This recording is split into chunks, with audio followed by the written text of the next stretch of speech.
We're in Fiscal Court, Friday, January 7th, 2022. It's now called to order. I want to welcome all of you all here, but certainly Esquire Ron Cummings, who is going to lead us in prayer this morning. I'd like to ask everyone to give your attention to Esquire Cummings, and immediately afterwards I'd like to ask you to stand as he'll lead us in the pledge. Let us pray. Dear Heavenly Father, Lord Jesus, we just thank you for today, Lord. We always reminded how good you are. Lord, we've been through some horrific tragedies, Lord, in our county the last few weeks, and we know you're there behind it. Lord, we know that you're going to restore and rejuvenate, Lord, and just provide all that we need to heal from this and to move forward and make our community even better. Lord, I come to you right now and want to pray specifically for the members of Fiscal Court. Decisions that are in front of us today, Lord, may you give us guidance and wisdom and to let us discern what we need to do that's in the best interest of all the citizens of Warren County. Lord, just protect us, protect those first responders, Lord, and our police and fire protection as they go out and deal with emergencies that come before them through this tough weather conditions we're in right now. Lord, again, we just thank you for who you are and what you are. And thank you for sending your son, Jesus Christ, to die for us. Lord, may we just, everything we do, we give you honor and glory in all decisions that we make. In Jesus' name I pray. Amen. Amen. I pledge allegiance to the flag of the United States of America and to the republic for which it stands, one nation, under God, indivisible, with liberty and justice for all.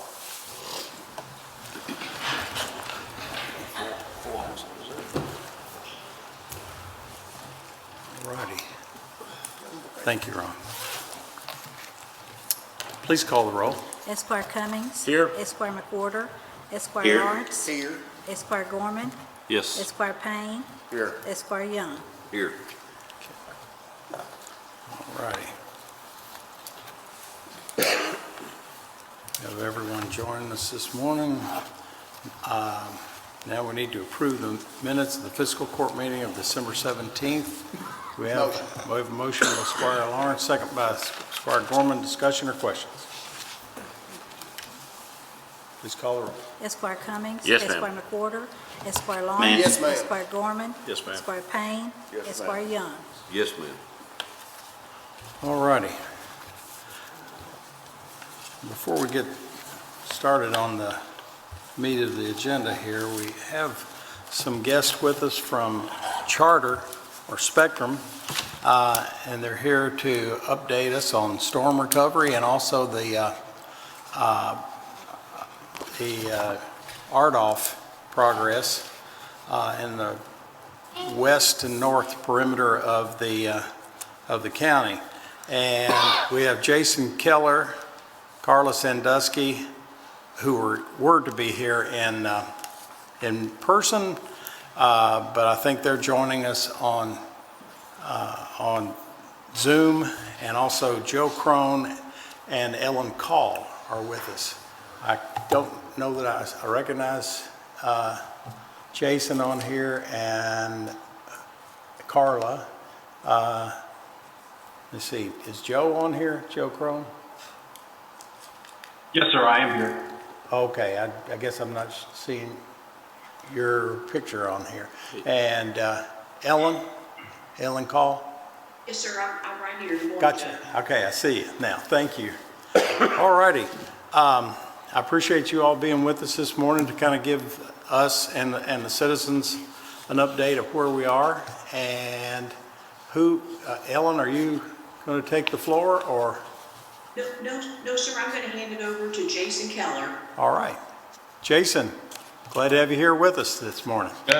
Judge, it's good to be here, and I wish I was there in person. The inclement weather, I think we've had far too much inclement weather here for any of our tastes in the last few weeks. Yeah.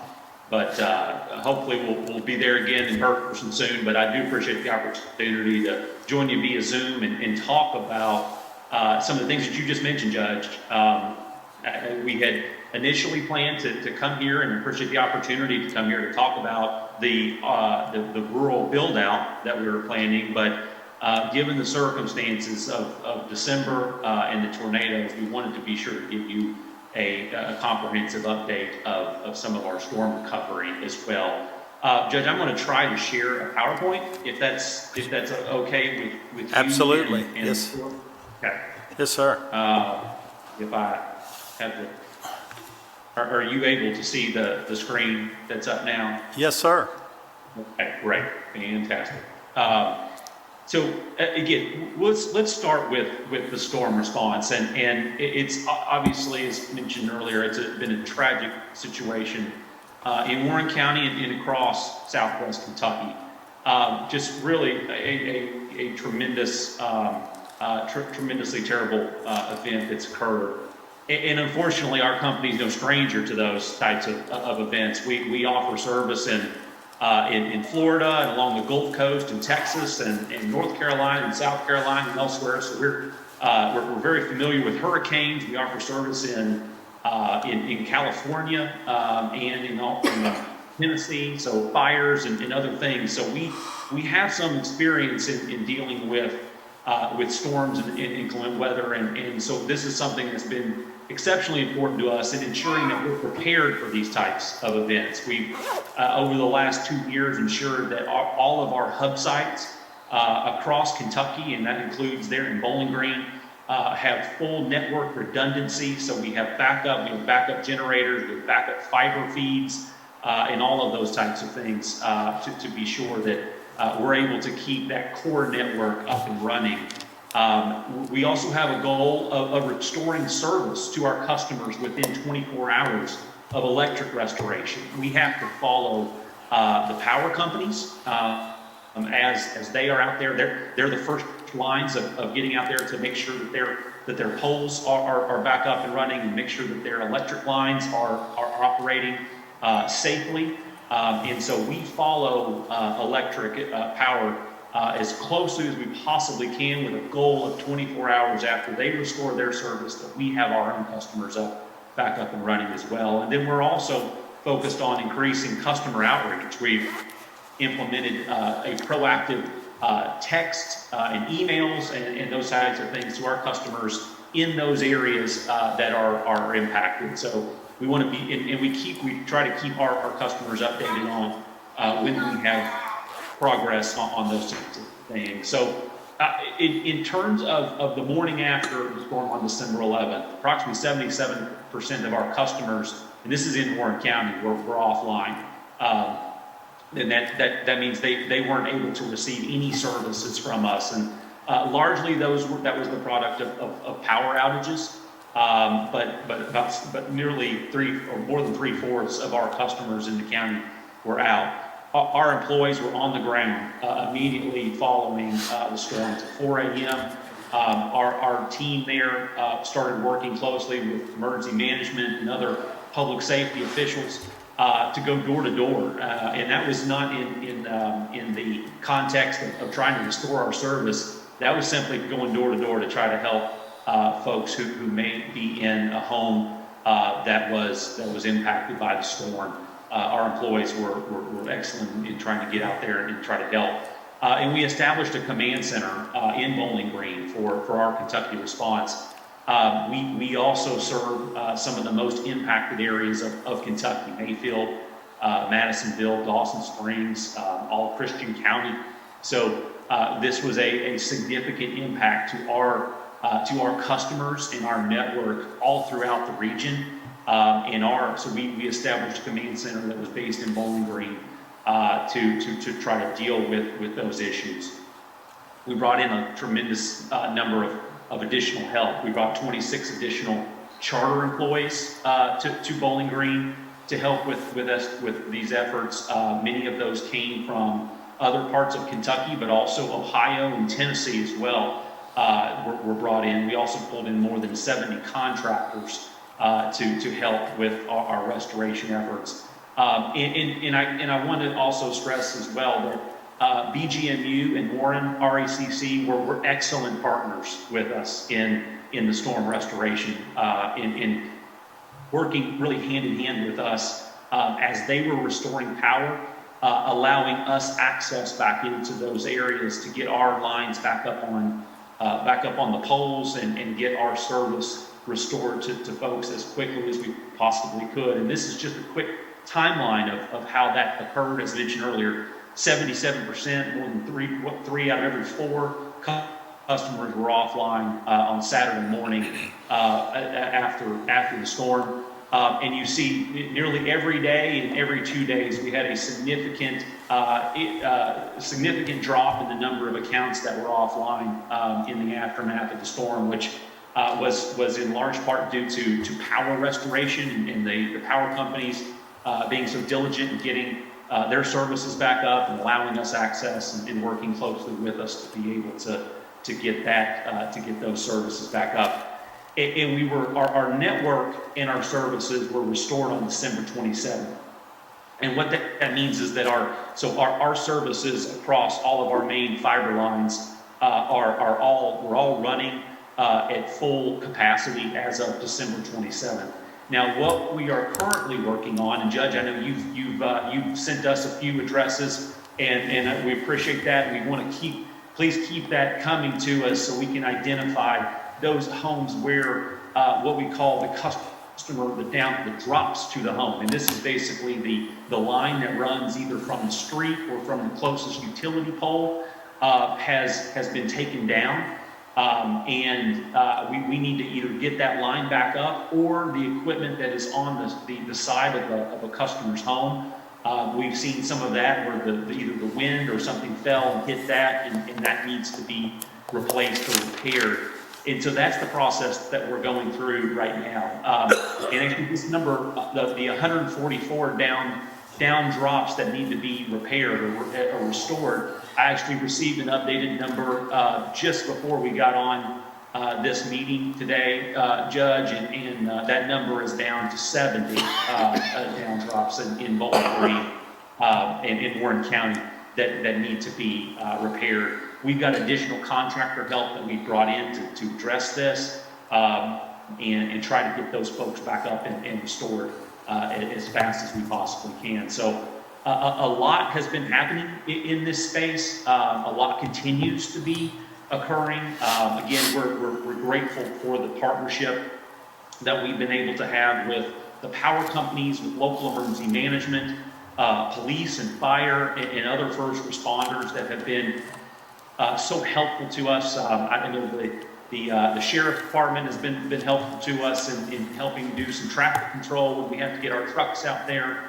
and restore some of our fiber lines and those types of things. So just really an excellent overall team effort, and that we're grateful for the community coming together in such a difficult time in trying to get our services so folks can get back up and connected as fast as they possibly can. So let me stop there, and I think that was my last storm recovery slide. Yes, it was. So let me stop there and see if there are any questions about any of the storm recovery piece. Any questions in regard to the storm damage on cable and internet from the court? Jason, this is Doug Gorman, and I'll just say that while the response has been fantastic to the 144 people, they're not really worried about the response time because they still don't have. It's down to 70 now. You got down to 70. So just, I know you're well aware of it, but the quicker we can get those 70 people taken care of, because so many people now rely on that high speed for phones, TV, everything in their house. It's not just Wi-Fi. So I know you're well aware of that, but if we can, and I know you're going to keep doing that, but that has got to be a top priority to get that knocked out here quicker rather than later. Absolutely, no question about it. We are deeply focused on that, and as mentioned, we brought in additional help to try to address that. In fact, we've been going. I should have mentioned as well.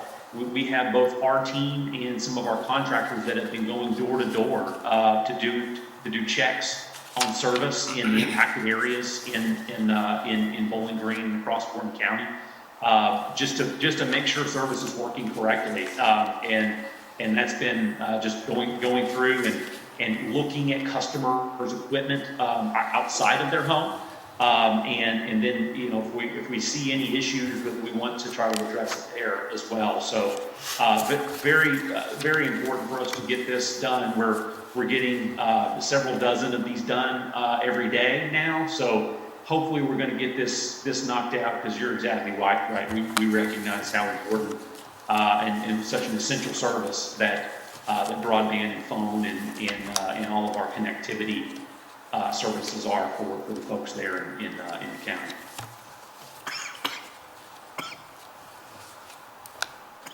Any other questions from anyone in fiscal court?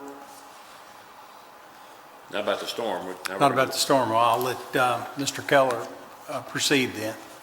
Yes, sir. Right. Thank you. And so just a couple quick notes, just an update to the court of some things that have happened more recently. We've now surpassed 90% of all homes and businesses in Warren County. We've now passed that threshold to have access to our service. That doesn't mean they all take it from us. We have competition from other folks that where they get their broadband and other connectivity services, but 90% of homes and businesses in the county now have access to our service. We're very proud of that. We're going to continue to expand, as we're going to be talking about here very, very shortly. We also just not just opened. We at the end of summer we opened a new Spectrum store in Bowling Green on Scottsville Road. We actually took over the old Pier store there that went out of business. And this is a brand new store. You see a couple of pictures from that Bowling Green store that are on the screen. We're proud of these new stores. They sell all of our services and take care of our customers. I know we still have our office over on Devil Springs where our technical operations hub is located. But this is a much better experience for our customers, and this is something that we knew was important. And we wanted to be sure that our customers had a convenient place to go. This is obviously, as you all well know, heavily trafficked area. So we're hopeful that this is going to be an opportunity for many of our customers to be able to engage with us in a much better environment than they may have previously. So we're also currently hiring in Bowling Green, and this is where we want to add to the nearly 50 employees that we have in Warren County. One of the additions that we made last year was also including a Spectrum News reporter that is based in Bowling Green, and that's important for our coverage, not just in Warren County, but also in Western Kentucky and in Southern Kentucky, where we have many areas where we offer service. So this is something that is important to us. We want to continue to grow our employee base. Bowling Green was the first place that we launched our Spectrum Internet Assist, and we continue to partner with the Housing Authority and some local schools there to make sure that folks are connected and that need our service, that are able to get it. Spectrum Internet Assist being our low cost program for families with children on free and reduced lunch, and also seniors who take supplemental security income as well.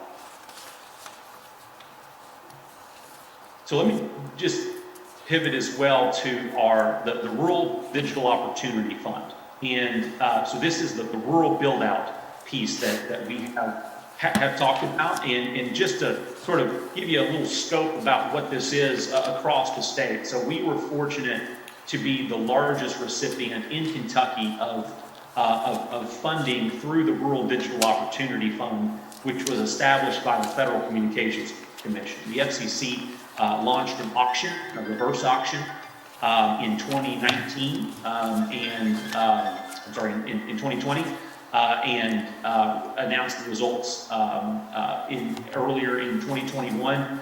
And we were proud to be able to win RDOF awards. We got the Rural Digital Opportunity Fund, short RDOF, into more than 31,000 homes and small businesses across Kentucky. It represents a more than $100 million investment from charter and a $58 million federal grant that we received in order to expand service in more than 30 counties, and Warren County being one of the largest of those. Our commitment is to bring fiber to the home to all of those more than 31,000 homes, and that means we're going to be doing a gigabit service to all of those homes. They're going to have that accessible, and that comes with our standard no modem fees, no data caps, and so forth, and no contracts. So this, we think, is going to be a tremendous service that we're going to be offering to folks, and so that's something that's extremely important to us. It's a commitment that we've made, and I think it's the U.S. News and World Report said that we're the best national provider for rural areas, and that's a significant thing for us. It's an indication of the focus that we're providing, or that we're putting on building into rural areas in Kentucky and across America. And we want to be sure that we're delivering fast speeds as well. The FCC put out a report just this week that indicated that we're performing well on our advertised speeds, both our downstream and our upstream, and that we want to consistently deliver that. That's exceptionally important to us in both these new rural builds and also in the areas that we currently serve as well. So in Warren County, as the judge indicated, that the area that we're expecting and planning to build is in the southern, well, it's really sort of rimming around the county in the southern, the western, and the northern area of the county. And this is a little map. It's a little bit difficult to see, at least on my screen, maybe a little bigger there, but that sort of shows that green area is where are the census blocks that we won. That we were awarded through the RDOF program, and where we are planning to build to each home each home and business that's located in that census block. That represents an estimated 1,588 homes and businesses in the county in those areas. That's an estimate that has been provided to us by the Federal Communications Commission based on census data. And so we are in the process now of starting that. Actually, Warren County is one of the first two counties in the state where we had planned to begin building in RDOF areas. So Warren County is important to us. Warren County is, and this build is important to us. And one of the things that we have to do in order to make sure that we're able to get our service out is to be able to attach the utility poles. We often don't own utility poles. In fact, we very rarely do, and we don't in any portions of Warren County. So we have to connect to those utility poles through a process called Make Ready, in order to get our fiber lines up and expand service to those areas that don't have it. This is essential to us. So it allows us to expand service in an efficient and timely way. So just in terms of what our initial expectations were in how we were planning to do our RDOF build out, we filed our initial pole attachment permits in September with an expected start date for our build out in these RDOF areas in October. We wanted to go ahead and get started. Even before we received any funding from the federal government, we wanted to go ahead and get moving on this. So that was our expectation with a plan to, by mid-year of this year, having our entire Warren County RDOF build out completed. That was our expectation and our initial time frame. That has been altered, and it has been altered because, as mentioned earlier, we have to get permission to get on poles that we don't own. In these areas in the county, they're often, most often owned, those poles are most often owned by Warren RACC. So we have been in a process now for several months working with them, or attempting to work with them to try to get our pole attachment permits through, and so and also so they would be able to help us with the make-ready work.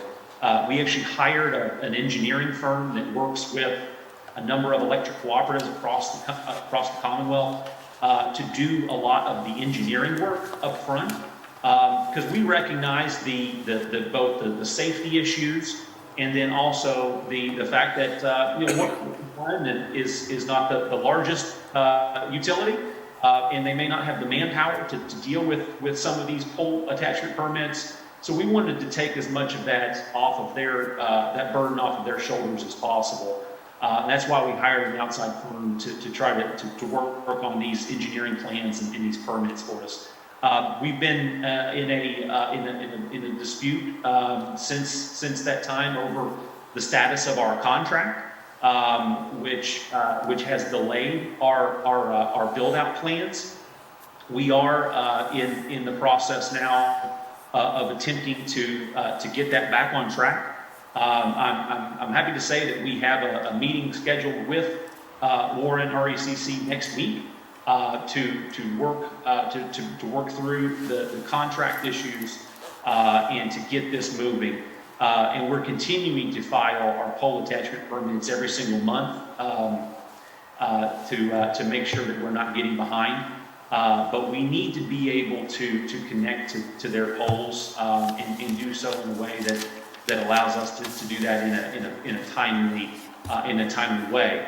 Because we recognize that folks in Warren County need service and they need it quickly. And this is something that, as evidenced by our initial build-out plans, was a focus of ours. That Warren County was right at the top of the list, and but we've been delayed. We're hopeful to get this back on track and get significant portions of the county built this year. We are going to need an estimated 3,000 plus pole attachment permits just for the county, and we want to work closely with Warren RECC to get that done. But we're going to need their partnership in making sure that's a reality and that we're able to get service distributed out to folks in the build out area. So more to come in a very short amount of time. I'm hopeful on that. Again, we have a meeting with them next week to talk about our contract with them, and we're hopeful to make significant progress, and which will allow us to get moving on this. As you see here, these are the rolls of fiber that we have sitting in Bowling Green as we speak, and they are ready to go and they are ready to be deployed in our build out areas.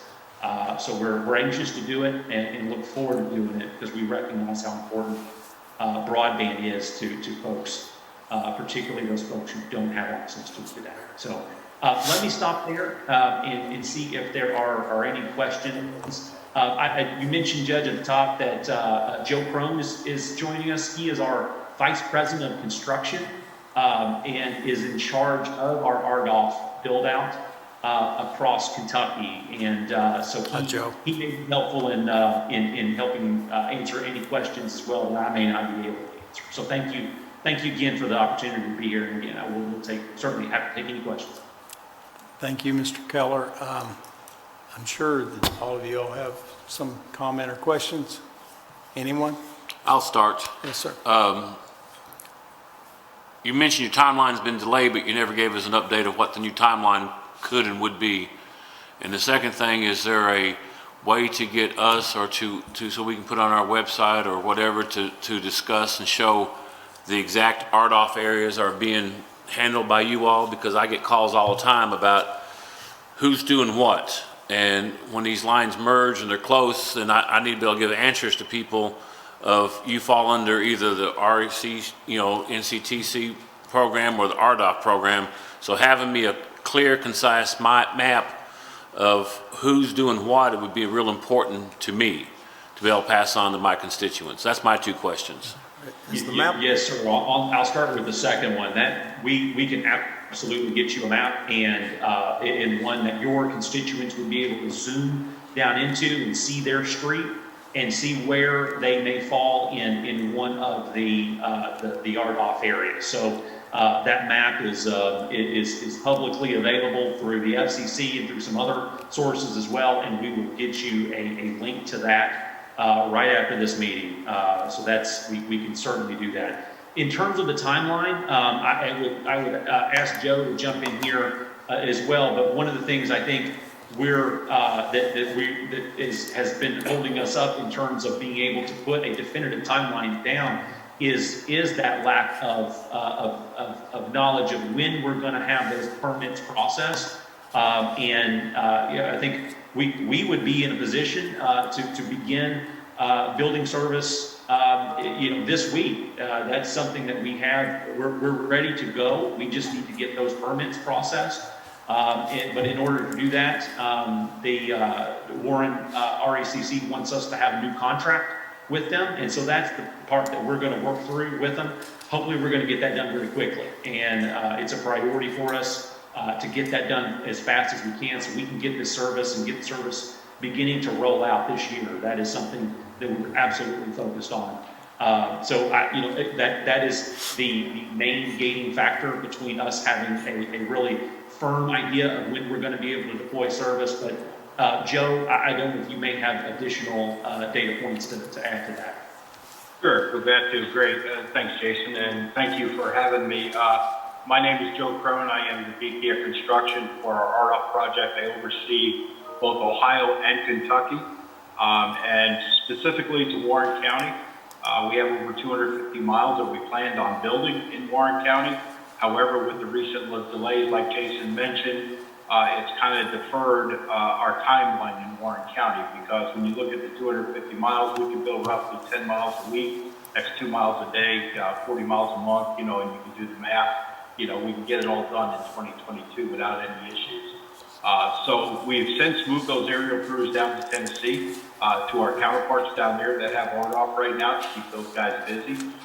We've refocused our resources and moved them down into the area we're talking about that's impacted right now is eastern Warren County. As you go north, just go across the perimeter of the north and northwestern perimeter. That's where we're kind of right now at a standstill, because those are the aerial areas we're going to build. We have moved to the southwestern portion of the county.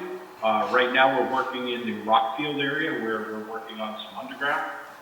We should have that completed by the end of next week, so that's going to release about 125 passings within that area. And we will continue to work down to the border of Simpson County in the month of January. So looking at mid-January, or by the end of the month, we'll release another 204 passings, and then in February we'll have another 162 completed. And that's about all the work we can do right now in Warren County. But we'll move those resources into other areas as needed. But that's kind of an overview of where we are today.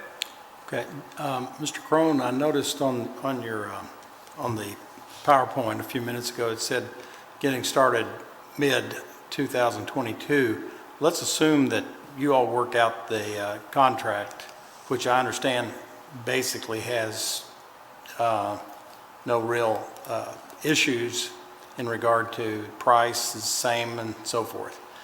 Let's assume you work it all out this week when you're at your meeting. Is it still going to be mid-22 before you can progress the RDOF area? Yes, sir. So the way it works is we submit an application. Warren Rural Electric has, or the power company to be, has 45 to 60 days to review that application and work up the engineering if there's make ready, if there's work that needs to be done on those poles. Then we turn around, and if there is, we pay it. If there's not, they give us a green light to go.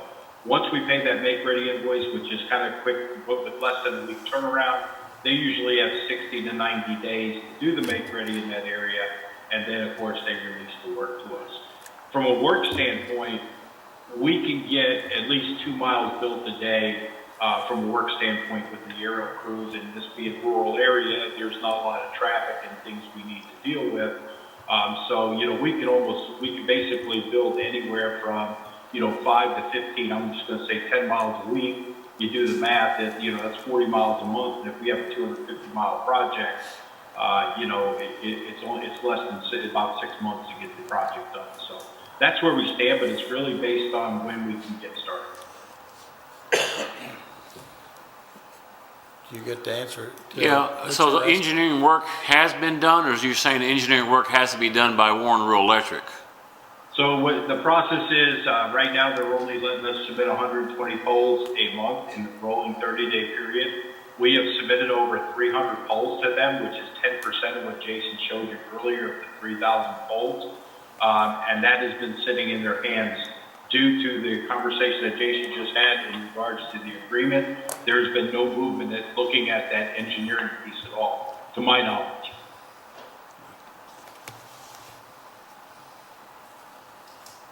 Any other questions from the court? Is there a local number or somebody that, as constituents call me, if they get the map you'll send to us today, which is, I'm very thankful you forward that map to us. The question will be is there a number that I can then send these constituents to call Charter or call you all to get update directly? Is there a local number they can call or some number they can call to get verified of status of their particular address? You know, most people don't care about all the other stuff we discussed today. They're concerned about their own house and getting service at their property. So is there a number that I could pass on to you, to these constituents that they can call directly to get answers that they need? We can get that for you, absolutely. There's a number. We've got a website. If they have a cell phone, they can probably hit that. But we can get all of that information to you, which tracks and allows folks to sign up for updates, and it allows folks to go ahead and in some cases, depending on when we're planning to be able to launch service, it allows them to pre-sign up for service as well. So we can get that information to you. Yes, sir. Great, thank you. Because I know the most magical word for them is hope. If they have hope that they're getting it sometime in the next 6 to 12 months, they're patient. If there's no hope, that's when they get frustrated with us and yell at us. So getting that information, have them track their own progress would be very important to me personally. So thank you. We want to take this from hope to reality, and that's our commitment. So we'll get that information to you and work with any of your constituents to try to get them signed up and get them the information they need. Anything else? Anyone? Mr. Keller, we appreciate your explanation. I understand that you have changed jobs with Charter Spectrum. I'm glad you're here today, but where are you now? I'm still based right here in Kentucky. I'm a lifelong Kentuckian, and they're going to have to rip me out here before I leave. So, but I'm working on some other issues around the country and working with our teams in other states. But I'm still working closely with our group here, Ellen Call and Joe Crone and Carla. They're great partners to me, but I appreciate it, Judge. I'm always still just a phone call and a short drive away. So I'm grateful to you and the court for having us here today and allowing us to talk. Anyone else? Well, congratulations to you, or condolences, whichever one is appropriate. But anyway, I'm thankful to have Ellen Call, who's been very attentive to our needs and concerns, and we appreciate you. And good luck on, did you say Wednesday? Wednesday? Yes. Wednesday? Okay. All right. We'll remain hopeful that does get settled. We'll be sure to keep you updated. Thank you so much. Okay. I know that I've spoken with RECC a number of times, and they have shared with me, from their board members through their management team, that they're very anxious for you all to get started. They understand that all the people you're serving are their members, and their members really need the internet service and have needed it for a long, long time. And they're trying very hard to be as accommodating as possible. So thank you all so much for being here. And to answer one of your questions, Ron, I'm not going to call on Mr. Mefford right this second because we need to take care of some business first. But Mr. Mefford, Brian Mefford is here, is going to be kind of sharing with us the maps and information that he tried to last time when we had the technology stop sign during the meeting. And he's going to provide that so you can also have that on your website or your Facebook or whatever else too. Okay. Mr. Keller, thank you all. Thank all of you all from Spectrum Charter or Charter Spectrum. Anyway, we appreciate you being here, and you're welcome to stay on the rest of the meeting, or you're welcome to go ahead and get back to your important business. Anyone, if no one else has anything, I'm going to move on to item number 5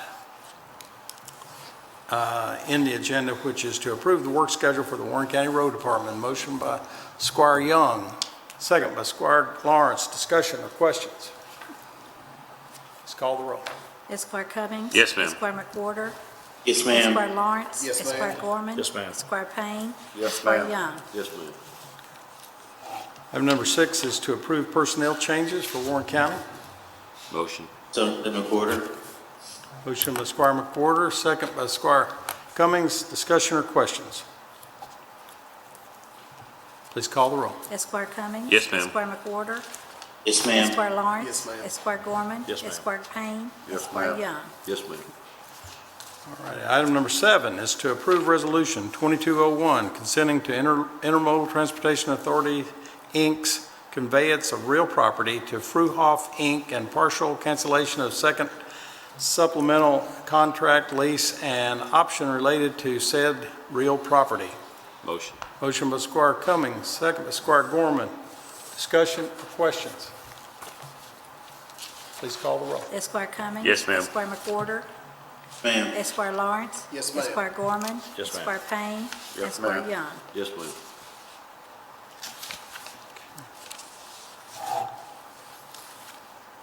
Item number 8 is to approve second and final reading of Ordinance 2166, an ordinance approving an interlocal agreement between the County of Warren, Kentucky, the City of Bowling Green, and the Intermodal Transportation Authority, Inc., related to the acquisition and additional real property for the expansion of the Kentucky Transpark. Motion. Motion by Squire Cummings, second by Squire Gorman. Discussion, questions? Please call the roll. Esquire Cummings. Yes, ma'am. Esquire McWhorter. Yes, ma'am. Esquire Lawrence. Yes, ma'am. Esquire Yes, Gorman. ma'am. Esquire Payne. Yes, Esquire ma'am. Young. Yes, ma'am. Item number 9, approve second and final reading of Ordinance 2164, rezoning property located at 10166 portion of and 10166 Unit B, Louisville Road, from agriculture to residential estate and rural residential, containing approximately 3.7 plus or minus acres and presently belonging to the estate of Virginia Robertson and Jennifer White, the executrix. Motion by Squire Gorman, second by Squire Lawrence. Discussion, questions? Please call the roll. Esquire Cummings. Yes, ma'am. Esquire McWhorter. Yes, Esquire ma'am. Lawrence. Yes, ma'am. Esquire Gorman. Yes, ma'am. Esquire Payne. Esquire Young. Yes, ma'am. Yes, ma'am. What number are you? What number is showing? Almost to the bottom. Number 36. All righty.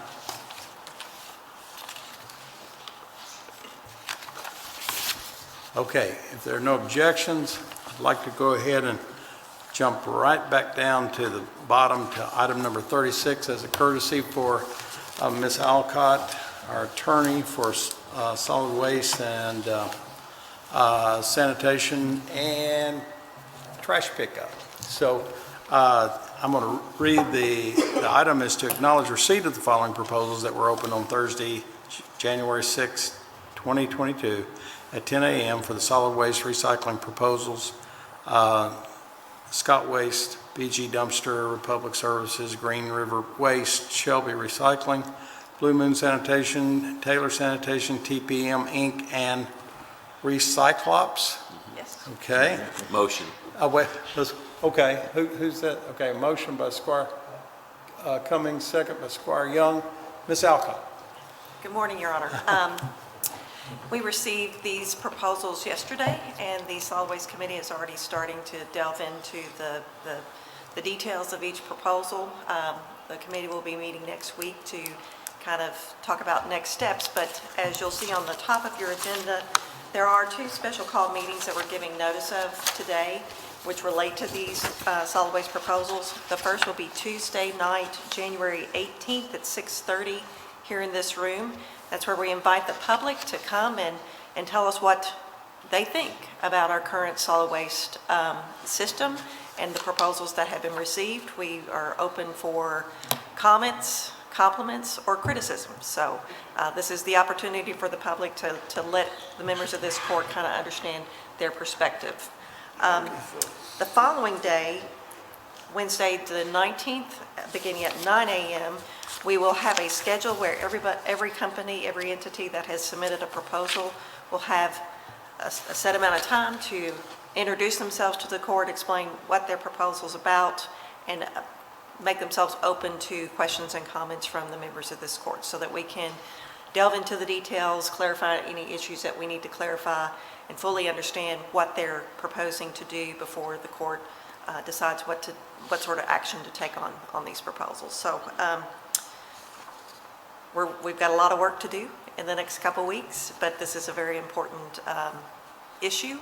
It affects everybody, and I know as I have, it's always been my pleasure and honor to work with this court on solid waste and recycling issues. I know the court will do an excellent job. But are there any questions from the members of the court for me?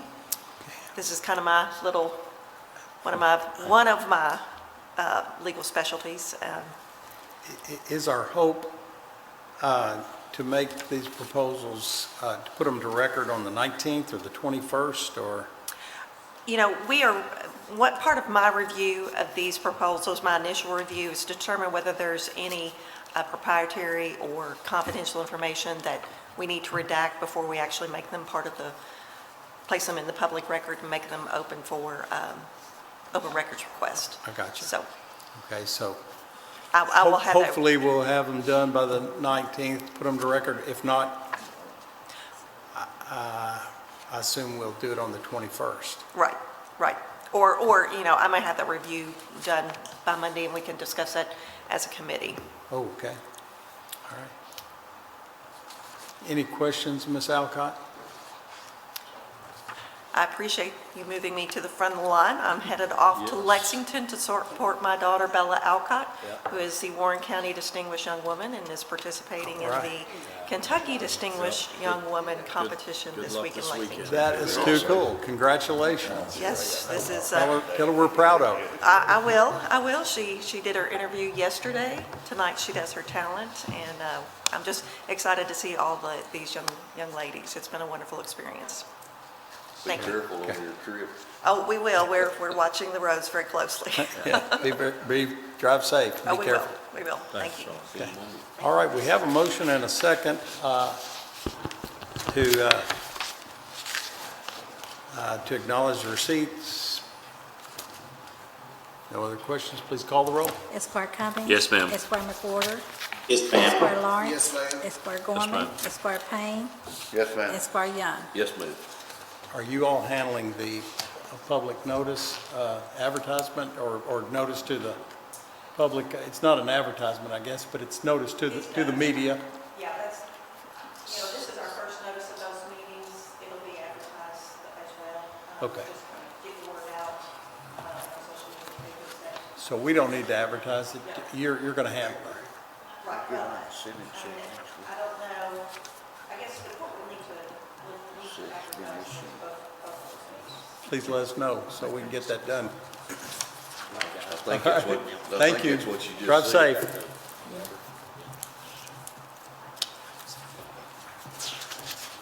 Okay.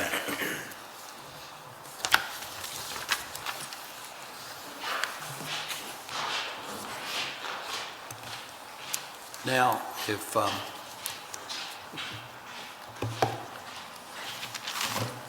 got a couple of more things here before we resume on the,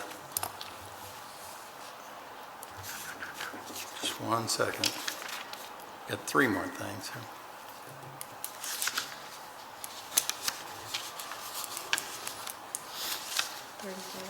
Pardon me? Is it 34? I'm so sorry. Is that number 34? Is that what you're looking for?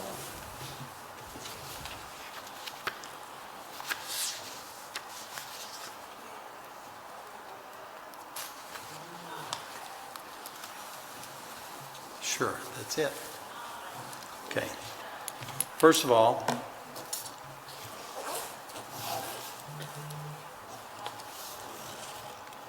item number 34 and item number 35 are to put items to record and don't require a motion. Well, I guess they do because they have finances in there, but I'd like to call on Chad to, if you all, Chad or Chris, whichever one of you all would like to. They're fighting over it.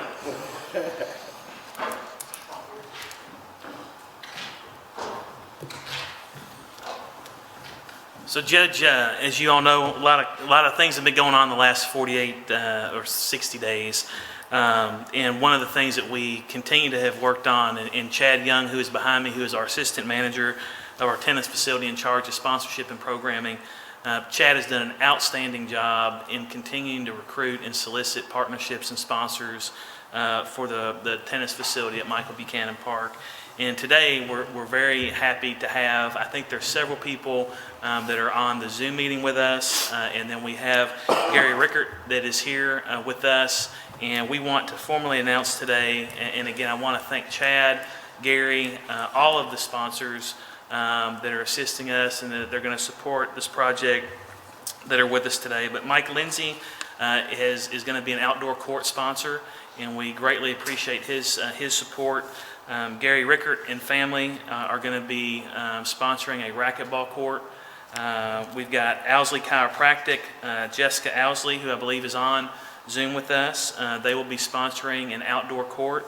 Shashadri family, Dr. Shashadri and his family will be sponsoring an outdoor court. And the Magalinger family is also going to be sponsoring a racquetball court. And on behalf of the Warren County Parks and Recreation Department, we want to thank these sponsors, and I want to thank Chad, our entire team that has been working diligently to fulfill the sponsorship obligations and discussions since the facility opened. We have record usage of the facility. I don't have the exact numbers with me. Today we were out shoveling snow earlier, but our numbers for the tennis facility are the highest of any facility currently, including the 3 gyms that we currently have in service with basketball. And so that's an unbelievable thing. We're 2 months into it, but the public response, public usage of the building has been outstanding. And so with that being said, we would like to recognize Gary. Gary, thank you for your support. Chad, yes sir. Chad, thank you for a job well done, and for all the other sponsors joining us today via Zoom. We're extremely thankful for your support. Thank you so much. I appreciate it. If y'all don't mind, I'm going to put these to record, and I would like, before y'all leave, is just get a quick photograph, if that's okay. If you would just go ahead and work your way up here, I'll go ahead and just make part of the record of racquetball sponsorships from Gary Rickert and from the Maglinger family, $5,000 each, and make part of the record the outdoor tennis court sponsorships from Michael Lindsay, Owsley Chiropractic, and Dr. Ranak Chaudhary. I apologize for the mispronunciation, but thank you very much. I appreciate you, and I appreciate y'all being with us. And we'll put those to record.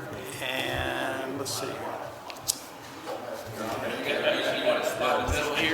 I'm gonna just step right there real quick. Oh, I know.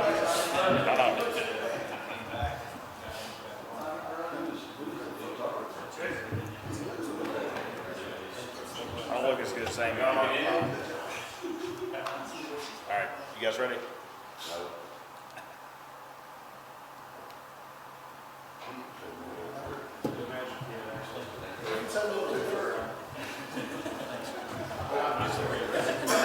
Thank you, appreciate it. Hey, Greg, See you. Greg, I didn't hear you Mine is count. a contract with me, I'll bring it to I you. didn't hear you count 1, 2, 3.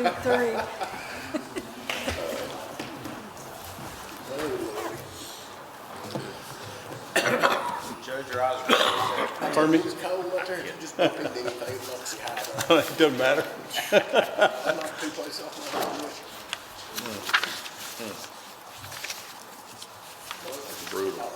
Judge, do we need to make a motion on these items 34 and 35?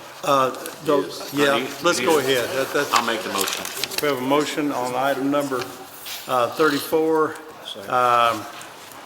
Put the record, have a second by Squire Gorman. Motion was by Squire Cummings. It's got that, okay. And no further discussion. Let's call the roll. Esquire Cummings. Yes, ma'am. Esquire McWhorter. Yes, Esquire ma'am. Lawrence. Yes, ma'am. Esquire Gorman. Yes, ma'am. Esquire Payne. Esquire Young. Yes, ma'am. I'll make a motion on item 35. All right, we have a motion on item number 35 from Squire Young, second by Squire Cummings. No discussion, please call the roll. Esquire Cummings. Yes, ma'am. Esquire McWhorter. Esquire Lawrence. Yes, ma'am. Esquire Gorman. Yes, ma'am. Esquire Payne. Yes, Esquire ma'am. Young. Yes, ma'am. Okay. Now, next, I know, I'm not going to go over all this because I know that y'all got all this from Ronnie in regard to all the things that are going on at the Disaster and Recovery Center. But I do have Miss Mateen, Tani Doc Mateen, who is with us today to give us a quick update on the Small Business Administration, which is operating out there with FEMA, and to tell us about the amount of loans or anything you'd like to discuss. Thank you so much. Yes, of course. Thank you. Yeah. I'm a team with the U.S. Small Business Administration, and I do have a really quick update with the amount of loans that we have approved in Warren County. Right now we have 98, as of Monday, January 3rd, these are the numbers for Warren County. 98 homeowners and renters have applied for SBA loan. 46 businesses has applied for the physical damages, and 7 EIDL businesses have applied. In Warren County, we have approved $1.3 million in low interest rate loan assistance, and that's as of January 3rd. I imagine that number has skyrocketed just this week. The state of Kentucky and all of the primary counties, we have approved over $11 million in low interest rate loans. So as far as the numbers, there is still opportunity there. And I just want to be for certain for those that are watching, please understand that FEMA, of course, is the lead agency. So we are encouraging everyone to register with FEMA if you have not done so already. If you see an SBA, apply with SBA, number one, understand that it's not only for businesses, renters, homeowners, churches, nonprofit, private organizations. You can apply as well. Do not skip that step. If the SBA cannot help you, we will refer you back to FEMA for additional assistance or to reevaluate your application to offer assistance. So that SBA step is very important. If you fill out an application and we are able to help you, then you can either accept the loan or not accept the loan. But if you are referred back to FEMA, they will check that and see that assistance was available. So that's basically all I want to say, is just that I will urge your constituents, just do not skip that SBA step. For, long-term recovery, homeowners, renters, businesses, nonprofits are all eligible to apply. So subject to any questions, that's all I have for you today. I think that is an appropriate timing because I'm getting a lot of calls about the SBA loans and also about how soon they have to register with FEMA. Is it February 11th? Is that the deadline for when that they need to register on the tornado? Yes, February 11th, but urge everyone to apply as soon as possible so that they will be in that queue. So if they are referred to the SBA, they'll already be in there. They don't have to wait close to that deadline. They do not have to wait for insurance to send them money. We will not duplicate those funds, so they can already get in that process to start that process. If there's a way that I can get that information on your website, I would love to do that. You can, yes, so absolutely. If you have any, just put me, whoever I need to talk to, and then I can send you the fact sheet. And also, if you are getting calls, the Disaster Recovery Center is a good place to go. We do have a Business Recovery Center, which is any SBA applicant. Homeowners, renters won't be turned away if they go to the Western Kentucky Research Center to submit their application or ask questions as well. Okay, so if they apply or if they register with FEMA, then the next step is to turn left and go straight back to the SBA desk and make application. If they choose not to get a loan, that process is necessary for them to be reconsidered by FEMA for any type of grant funding, right? Exactly. If FEMA refers them to the SBA, they can come directly to the SBA if they want to, but if FEMA refers them to the SBA, they can choose to submit the low interest rate loan application or not. If they do not submit that, and this is for homeowners and renters, if they don't submit that, the process stops. If they submit that application and for some reason we cannot help them, we will give them right back to FEMA, and then FEMA will reevaluate for additional assistance to that homeowner or renter. Okay, that's what I wanted to make clear, because I didn't fully understand it until I started researching it for the questions that I was getting. So I appreciate you being on here with us today. And absolutely. You're welcome back at every meeting.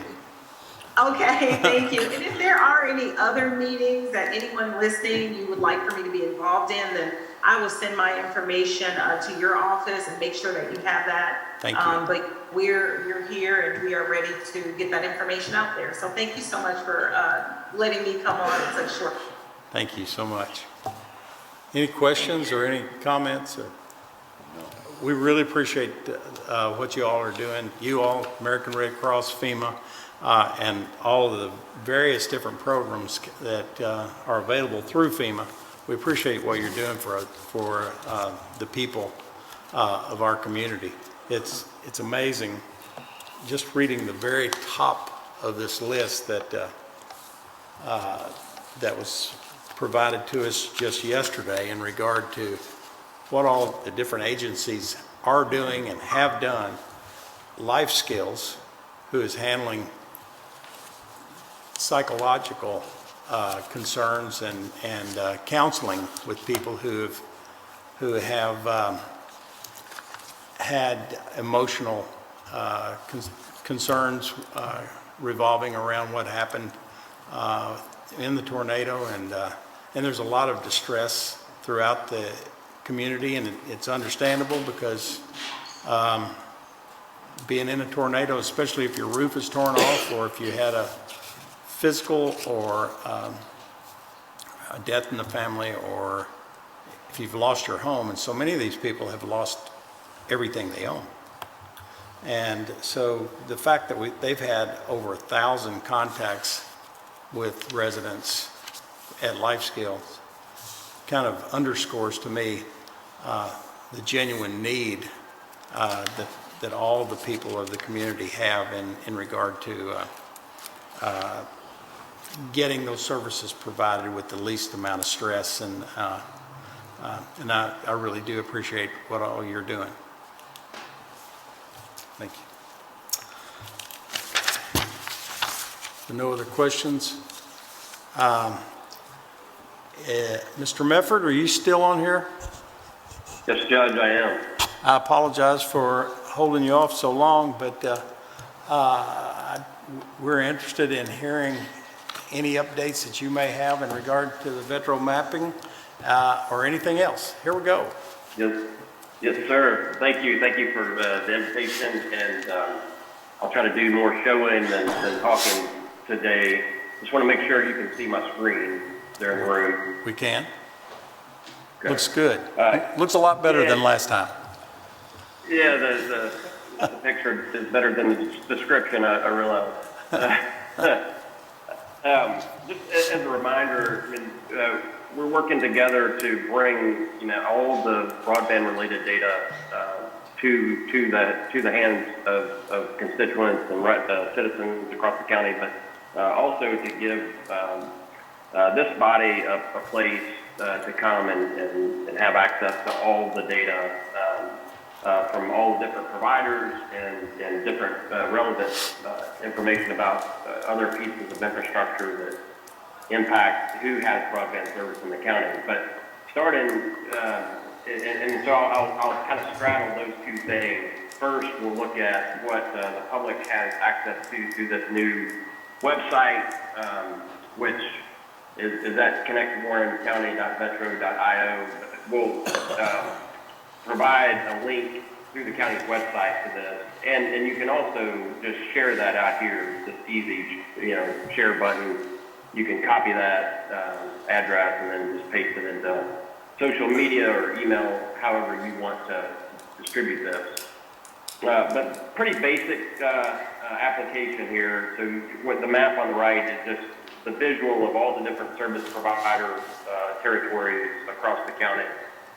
And again, the point of Vetro is to help get fiber built out throughout the entire county and to be the data resource that helps communicate what's available now and what's coming. So here, not to read all this to you, but the point is better broadband is coming. We want the consumer's voice, the citizen's voice to be heard, and to get their address on the map if they don't feel like it's on there right now in terms of making their voice known that they want better coverage, they want service. And so we've added some things, following up on the recent storm, and we've provided a survey question later. I'll show you that we're saying if your service is down or if you're interested in faster internet at your home or business, check your address and see what you have. So I'll just do a sample address here on Three Springs Road. You'll see we just hop over there. And so here's the pin on the map there at Three Springs Road. And what you'll see on the left are the services that are currently available or are slated to become available in the near future. So Warren Rural, this is based on their expansion map. They're ready for service. They have pre-fiber expansion. That's the zone that they've designated on their map. And these are the price tiers that are available according to their website. Same with Spectrum. And those are, at this location, those are the two services that can currently be subscribed.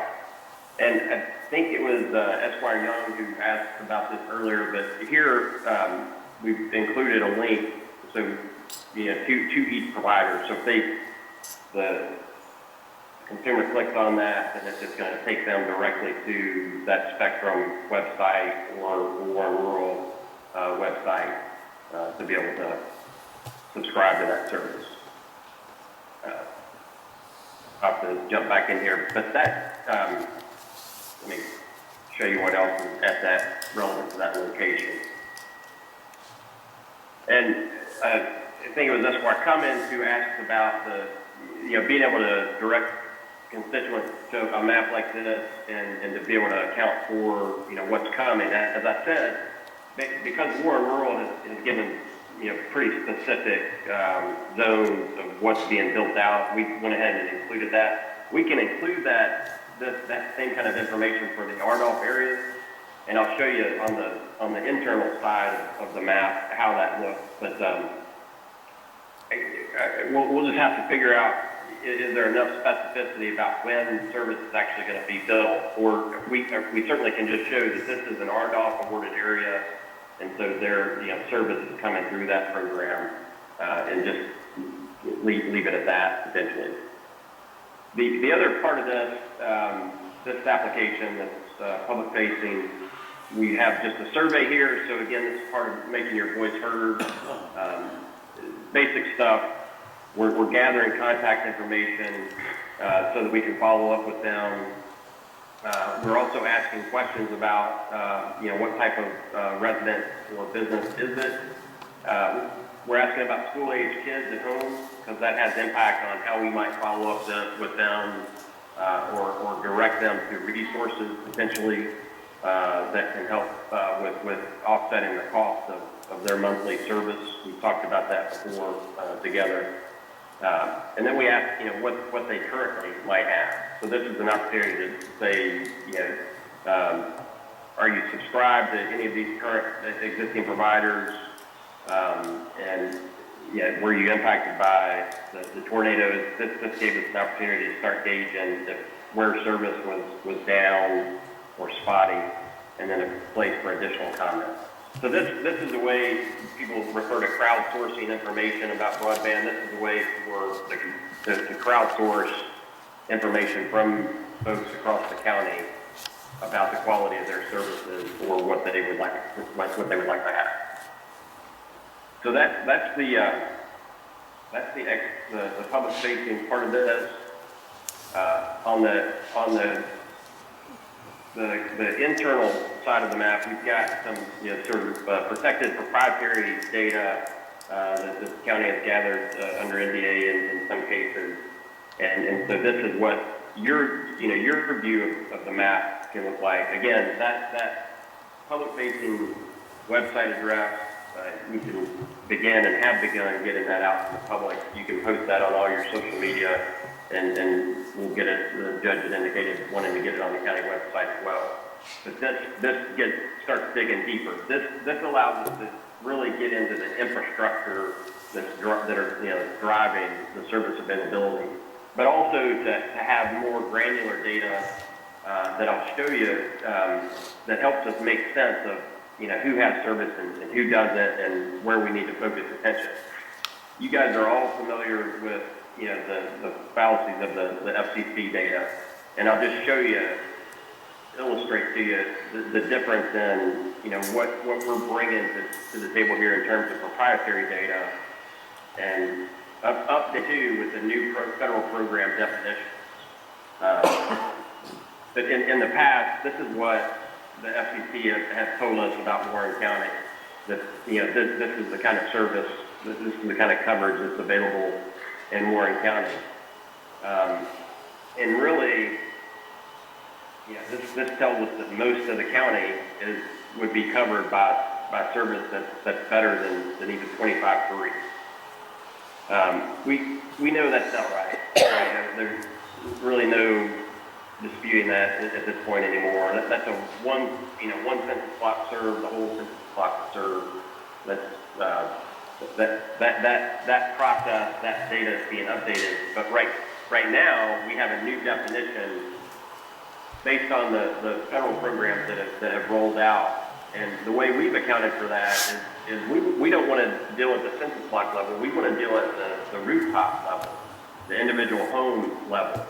And so this is our view of the Warren County map, and we'll take out those that we know are served.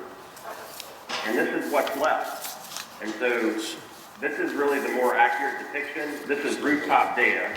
So you'll see as I drill in here, and this is, it's a ton of data that takes a minute to load. But you'll begin to see that this is telling us at the individual rooftop, red being the underserved homes, and the purple being the unserved homes. Again, based on the new definitions that are part of the federal programs that rolled out through ARP and now through the Infrastructure Act, the new definition of underserved essentially being places that don't have access to 100 by 20 megabit service. That's effectively the new definition of underserved. Let me come out of this and just show you some other features of this. And here, again, getting back to the RDOF question earlier, we have that built in here. So you can just click on the RDOF winner areas, and Esquire commented, but like I said, I think it's you that asked about this map. You click on that and be able to see who actually won each individual block that was auctioned. So hopefully that will help address that for you. And again, we'll integrate that with the public facing map as well. A couple final things I'll show you. There's a ton of data in here that we can get into more depth as you've got questions. I'm happy to dig in specifically. All the different federal programs that are funded.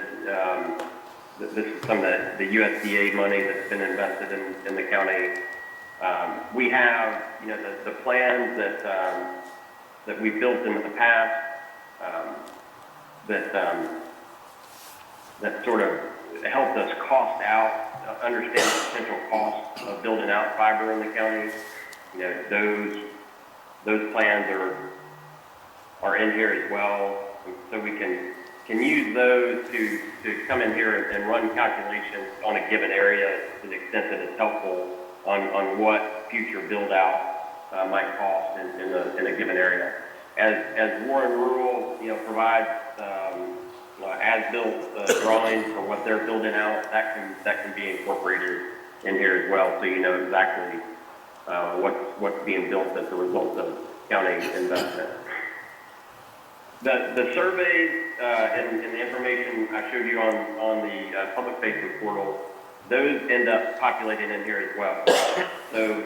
So here's a representation of where those surveys so far have come from, where people have expressed interest in better service. So we'll track those and make sure follow-up is happening accordingly for each of those submissions. Last thing I'll show you, Judge, if that's okay, if I've still got a couple minutes. Sure. Okay. As this data comes together and you start overlaying this, and it's powerful because you can now track exactly where fiber is being expanded through the county, and you can be very specific with citizens who have these questions and with folks who are relocating here. But you can also think about this in terms of what disaster response, how this can aid disaster response. And so, taking, Ben Peterson's data, I'll back out some of this data so it's a little more clear. So Ben, did just a fantastic job getting this data, making this data available and helped us get it loaded on here. That allows us then to start overlaying and looking at, actually specific addresses that were impacted. And again, this a life-threatening and life-taking event. So I want to be clear that the broadband becomes a tertiary kind of concern, but nonetheless, this helps us identify at an address level where service might be impacted, immediately. Not having to wait, not having to necessarily go door to door. But this is data that provides us, address level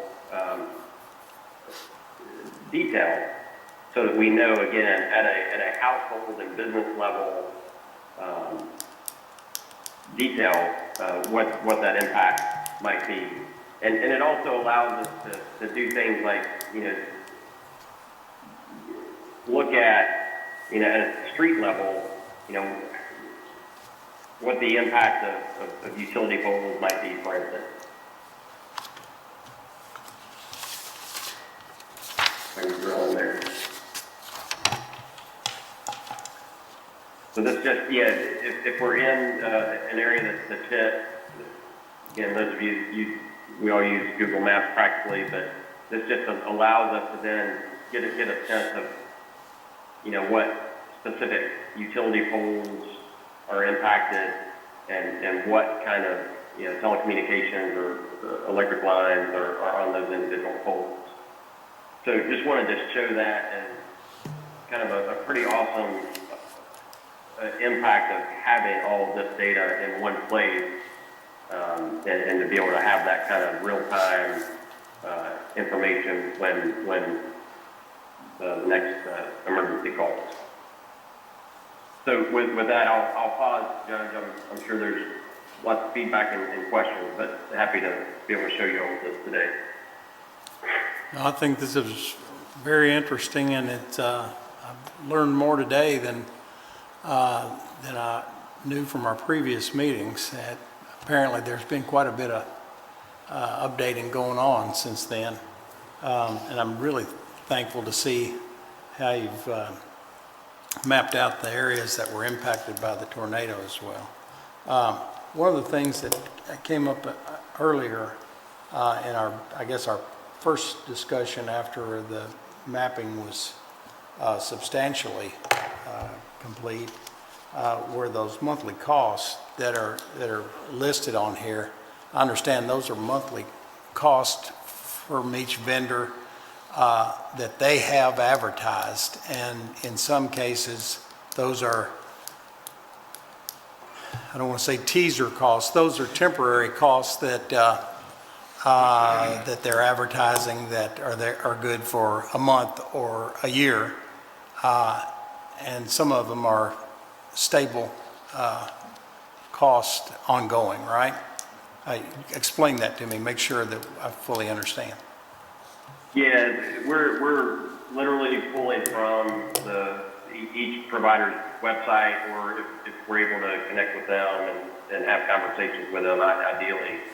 And we'll note if these prices are called out as limited time, we're able to note that here on this screen.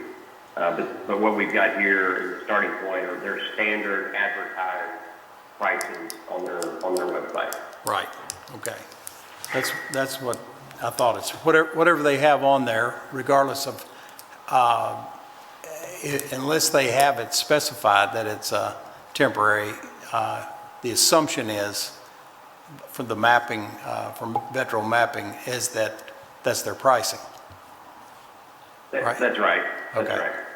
And that's why we wanted to also go ahead or one of the reasons we wanted to just provide that link out to the actual subscription website, because I mean they adjust prices, and so it's just good to make that direct connect to the provider so that they've got today's information when they go to subscribe. Right. Okay. Any questions from anyone? I know you all are staying in close touch on this. Very impressive. Yeah. That's great. It's you get a lot of detail, It's great info. and I'm very thankful for that. Appreciate your help on this, Brian. Judge, I have a Well, couple. glad to do it.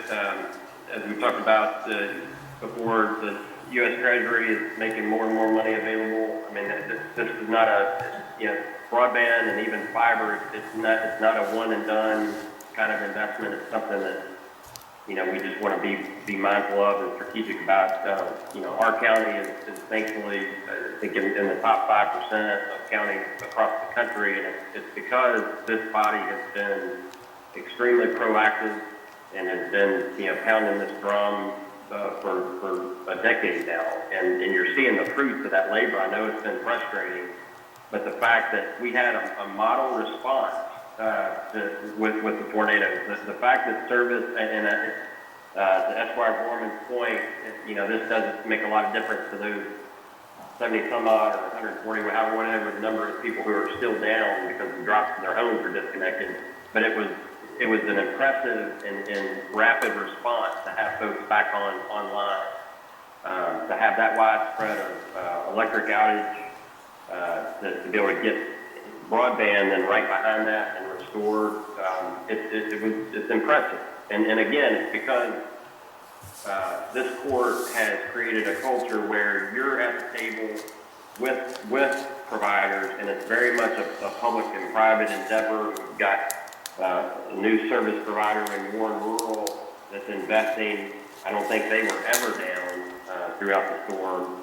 So just, I say that to say, congratulations to you guys. Let's never take our eye off the prize either. Let's not get complacent. Let's keep making sure that the investment is happening. This kind of data allows us to be strategic about that. It allows us to engage every citizen in the county, as I said. So we've got a great foundation to continue building on. And just as importantly, in workforce development and participation efforts, it enables people to work in New York City, but actually do it here in Bowling Green, Kentucky. And some of our realtors are telling me that they're seeing people come in from California and New York and buying homes here, and because they have access to high-speed internet.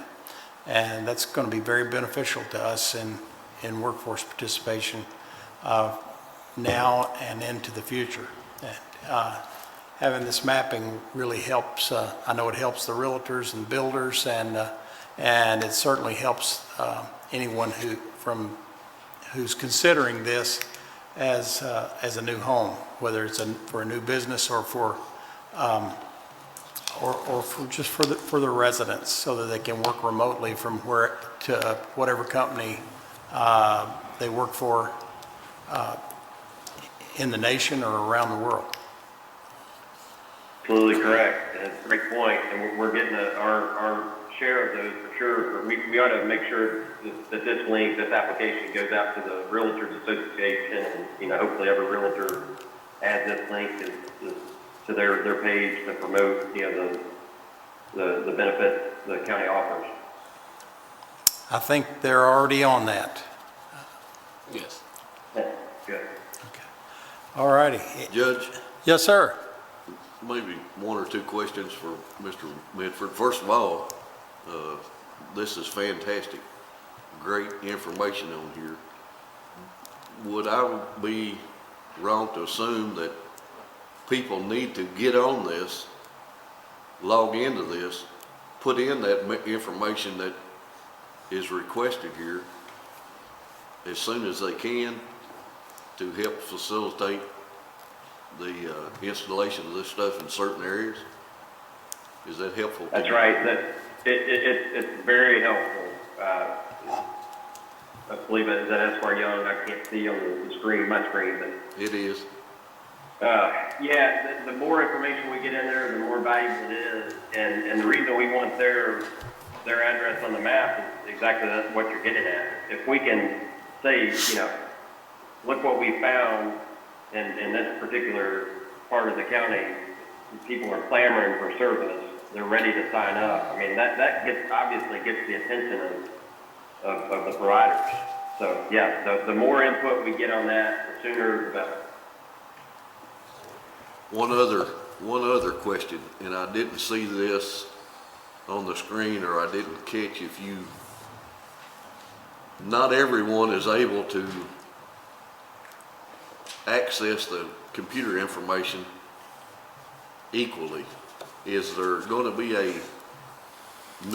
phone number that, once they get on and start trying to put in this information, if they have questions or problems, is there a number that they can call to somebody who will help walk them through this? That's a great question. We can include that as part of the link on when we put it on the county website, so they've got that option too.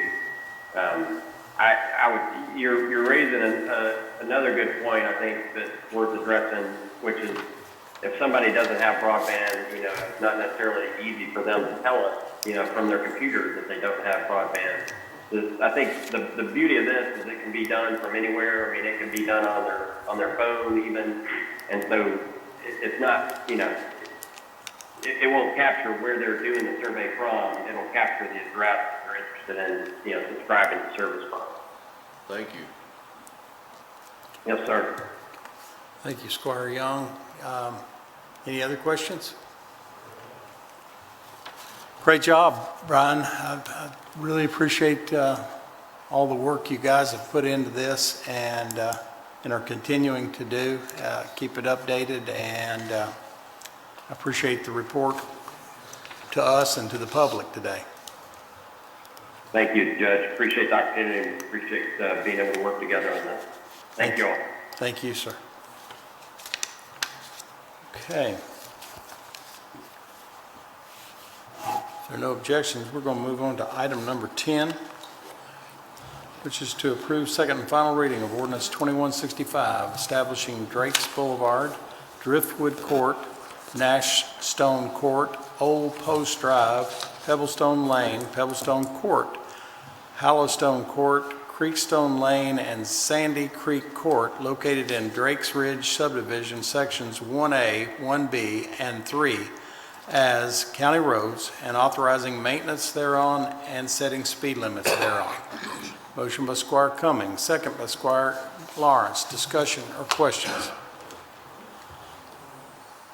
Please call the roll. Esquire Cummings. Yes, ma'am. Esquire McWhorter.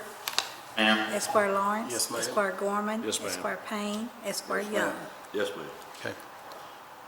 Item number 11 is to make part of the record a certificate of liability insurance for Kenway Contracting, Inc., Crowder Gulf, LLC, and Life Skills, Inc. If there are no objections, that's hereby ordered to be entered into the record. Item number 12 is to approve determination in the amount of $32,000 to Thor Guard for a weather alert system for White, Moore, and Buchanan Parks. This is a single source provider, and these three parks are the largest number of players, spectators, and this will allow for early warning. We have a motion to approve. So moved. Motion by Squire Gorman. Second. Second. Second by Squire Young. Discussion, questions? Is Chris here? He's right there. Is there any ongoing cost after this initial investment? Is there going to be like yearly costs to continue service, These are basically independent units. We have a unit out at Basil Griffin Park that there is a service fee yearly, but it's a little bit different. We're able to access some different administrative functions. It's about $1,100. In regards to these three units, these are standalone units, so once they're up, they're solar powered. It's basically a lightning detection system to where we have an outer range of about 15 miles. It'll discharge an alarm at 2.5. It's really helpful during baseball, softball activities.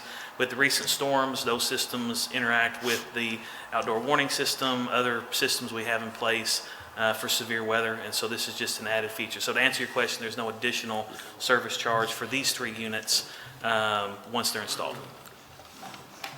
And the safe rooms or shelters, we have them at which parks? Yes, sir. On the safe rooms, the last several inclement weather events we had in December, the last one a weekend ago, we had over 600 residents within our tornado shelters.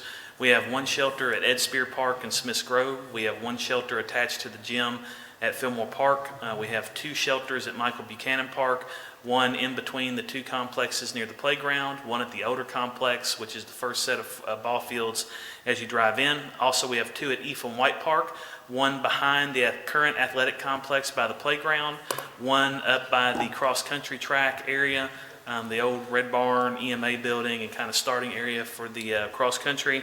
And then two at Basil Griffin Park, one adjacent to the administrative office inside the Fields 1 and 4 complex, and then we have one back on the backside of Basil Griffin Park by our Bay 1 behind Field 8. So during the tornado events that we've had in December, We had substantial use of all the shelters for the watch times. Just to let the public know, we work with emergency management. Anytime that there is a tornado watch issued, we staff those parks and shelters. It could be 2 o'clock in the morning, 3 o'clock in the morning, 4 o'clock in the afternoon. As long as the watch is in place, we will have staff there. We're currently in the process of getting some additional signage that will make it a whole lot easier, we hope, for people to find the shelters. There's a big sign on each of the shelters that says tornado shelter, but just as people are coming in, if they're kind of panicked, if they're trying to get somewhere quick, we're hopeful that these signs will help out.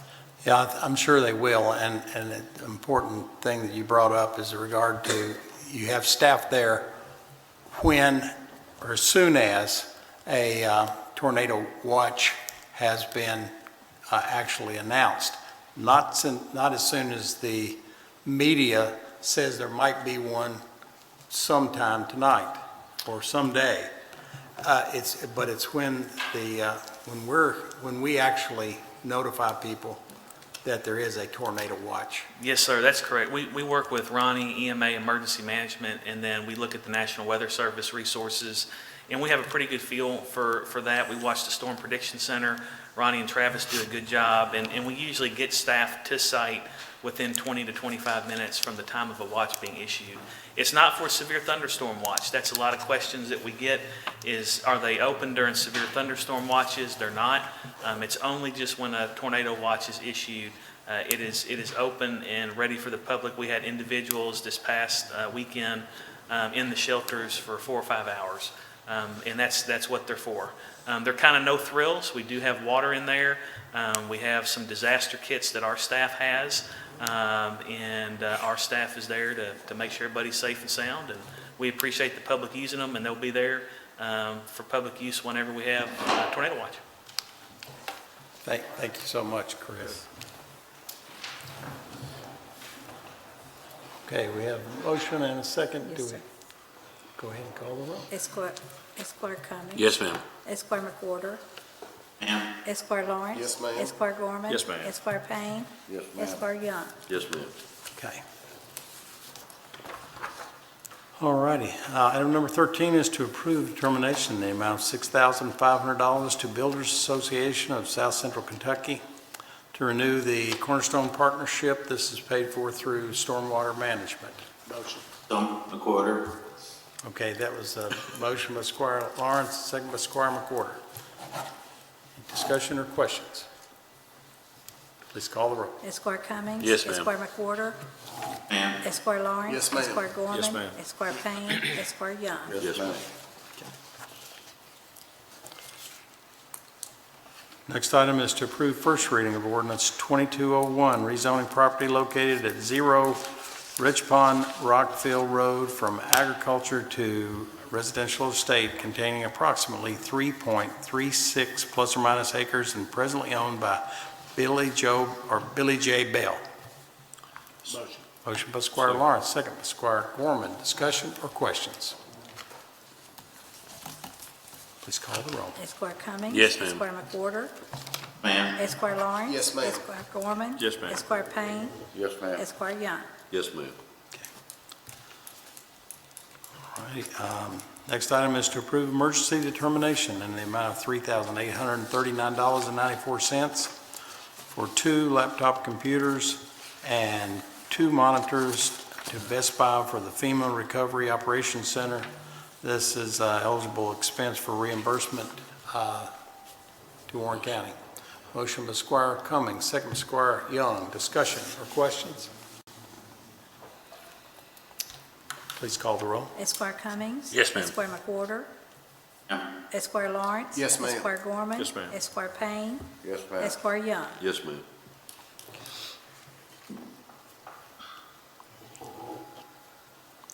Item number 16 is to approve the purchase of a safety restraint chair for the Warren County Regional Jail from Safety Restraint Chair, Inc. in the amount of $2,505. It's a single source vendor and it's paid for by Sakaris Capital Improvement Funds at no cost to the general fund of Warren County. Motion by Squire Cummings, second by Squire Gorman. Discussion or questions? Is this for Jailer Harmon? This is for Jailer Harmon? to sit in? Yeah, no, I think I think he hopes to stay out of that. Yeah. It's a problem if it is. No other questions? Please call the roll. Esquire Cummings. Yes, ma'am. Esquire McWhorter. Esquire Yes, ma'am. Lawrence. Esquire Gorman. Yes, ma'am. Esquire Payne. Yes, ma'am. Esquire Young. Yes, ma'am. Item number 17 is to approve the purchase of a WRAP restraint system and transport harness in the amount of $4,605.24 to Command Sourcing, Inc., a single source, is paid for by Sakaris Capital Improvement Funds and no cost to Warren County. Amendment quarter. Motion by Squire McWhorter, second by Squire Cummings. Discussion or questions? Please call the roll. Esquire Cummings. Yes, ma'am. Esquire McWhorter. Ma'am. Esquire Lawrence. Yes, ma'am. Esquire Gorman. Yes, ma'am. Yes, Esquire Payne. Esquire Young. Yes, ma'am. Item number 18 is to approve first reading of ordinance 2202, approving a mutual aid agreement between the City of Bowling Green and the Warren County Sheriff's Office. So moved. Motion by Squire Gorman, second by Squire Lawrence. Discussion, questions? Please call the roll. Esquire Cummings. Yes, ma'am. Esquire McWhorter. Esquire Lawrence. Yes, ma'am. Esquire Gorman. Yes, ma'am. Esquire Payne. Yes, ma'am. Esquire Young. Yes, ma'am. Item number 19 is to ratify or approve a nunk-pro-tunk general release form to expedite a warehouse lease, Terra Warehouse in Franklin, Kentucky. That's the large warehouse that we had to acquire. So moved. Okay, motion by Squire Young, second by Squire Cummings. Questions, comments? Please call the roll. Esquire Cummings. Yes, ma'am. Esquire McWhorter.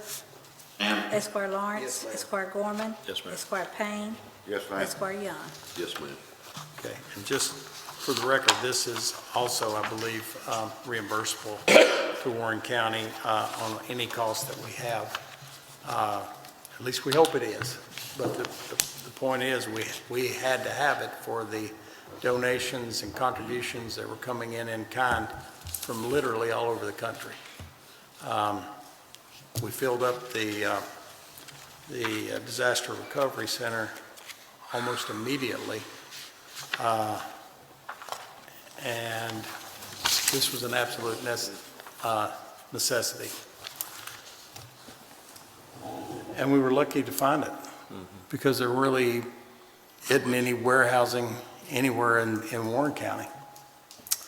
Item number 20, approve the purchase of 3 2021 Dodge Durangos for the Warren County Regional Jail Home Incarceration Program from Don Franklin Auto at a cost of $104,727.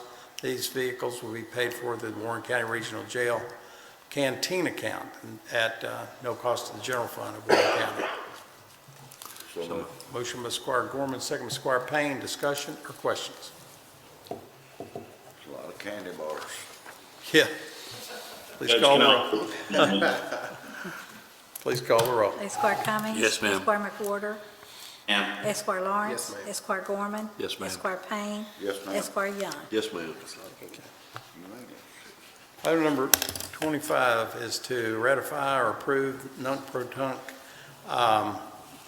emergency order 2201, amending the 2021 property tax collection dates. Motion. Motion by Squire Lawrence, second by Squire Cummings. Discussion or questions? Please call the roll. Esquire Cummings. Yes, ma'am. Esquire McWhorter. Esquire Lawrence. Yes, ma'am. Esquire Gorman. Yes, ma'am. Esquire Payne. Yes, ma'am. Esquire Young. Yes, ma'am. Okay. Next item is to approve Order 2202, appointing viewers to close a portion of CB Huff Road in Warren County. So moved. Motion by Squire Young, second by Squire Gorman. Discussion or questions? Please call the roll. Esquire Cummings. Yes, ma'am. Esquire McWhorter. Esquire Lawrence. Yes, ma'am. Esquire Gorman. Yes, ma'am. Esquire Payne. Yes, ma'am. Esquire Young. Yes, ma'am.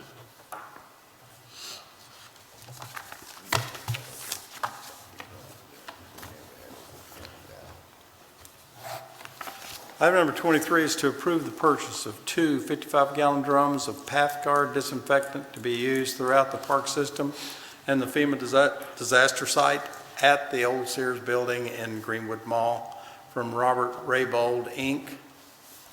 at a cost of $4,195, and this is to be sprayed per COVID cases rising.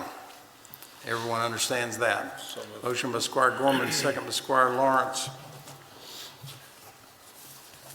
Any discussion or questions? Please call the roll. Esquire Cummings. Yes, ma'am. Esquire McWhorter. Esquire Yes, ma'am. Lawrence. Esquire Gorman. Yes, ma'am. Esquire Payne. Esquire Young. Yes, ma'am. Just in regard to the COVID cases rising, we have a number of people off in every department. It is showing almost 25% of everyone tested is being positive. That's about double what the other big spikes have been. And the good thing is, even though our hospitals are covered up and their census is rising drastically, it's less, a much smaller percentage, because so many people have been vaccinated. It's a much smaller percentage of people who are actually having to be hospitalized or with the ventilators. I don't think I looked at yesterday's report, but the day before, it was somewhere in the neighborhood of 40 in the hospital, in the COVID ward, and I think there were, you might have looked, eight or nine that were on ventilators, maybe more than that. No, I think it was 11, but 8 of them, 8 were on, what do they call them? The ventilators that are more invasive, and some of them were less invasive. But anyway, the fact that we have about 50%, for the number of people who are being tested positive, about 50% are in the hospital or in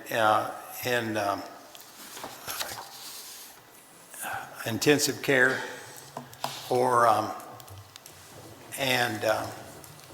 about 77%, I think it was, are actually not vaccinated. And out of the ones who are on ventilators and the ones who are in intensive care, 0 are not vaccinated. So everyone who's in intensive care and on ventilators are people who have not been vaccinated. So I'm not telling people what to do. People should do what they feel like they need to do. But The numbers prove out if you it was worth it to me to be vaccinated. And when I finally did get COVID, my symptoms were so light, I wouldn't have gone and gotten tested if my wife hadn't already been tested positive. And that was 3-4 months ago. My symptoms were light and only lasted a couple of days. I felt very fortunate because I had been vaccinated. So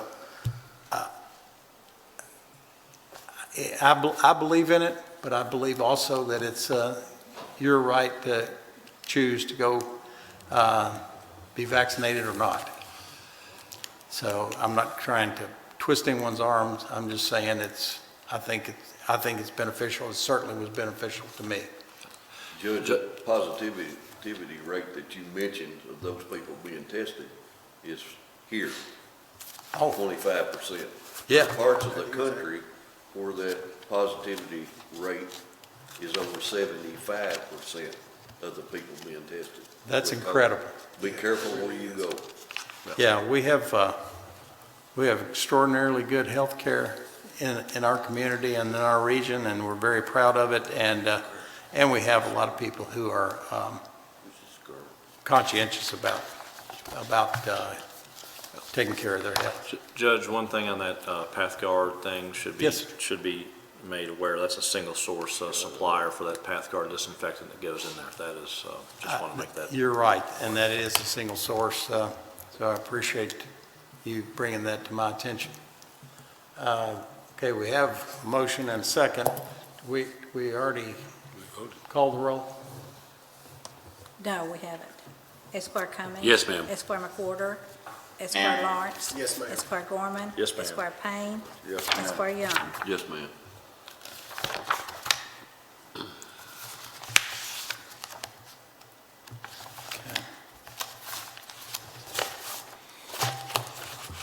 Also additionally, Judge, additionally, that was an emergency because of the outbreak of the FEMA volunteers, so that's probably an emergency determination as well.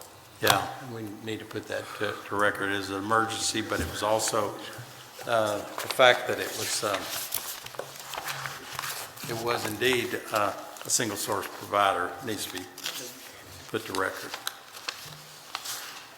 Okay. Item number 24 is to approve the purchase of new player benches for the new dugout project from Miracle Recreation at KPC pricing at a cost of $20,666. The old benches are in bad condition and needed to be replaced. Motion by Squire Cummings, second by Squire Young. Discussion, questions? Please call the roll. Esquire Cummings. Yes, ma'am. Esquire McWhorter. Esquire Lawrence. Yes, ma'am. Esquire Gorman. Yes, ma'am. Esquire Payne. Yes, ma'am. Esquire Young. Yes, ma'am. Item number 26 is to approve a determination in the amount of $10,300 to Buck Electric for lighting improvements on the old Richardsville Road Bridge. There were 3 quotes requested, only 2 received, and this was the lowest and best quote. Motion. Motion by Squire Cummings, second by Squire Gorman. Discussion, questions?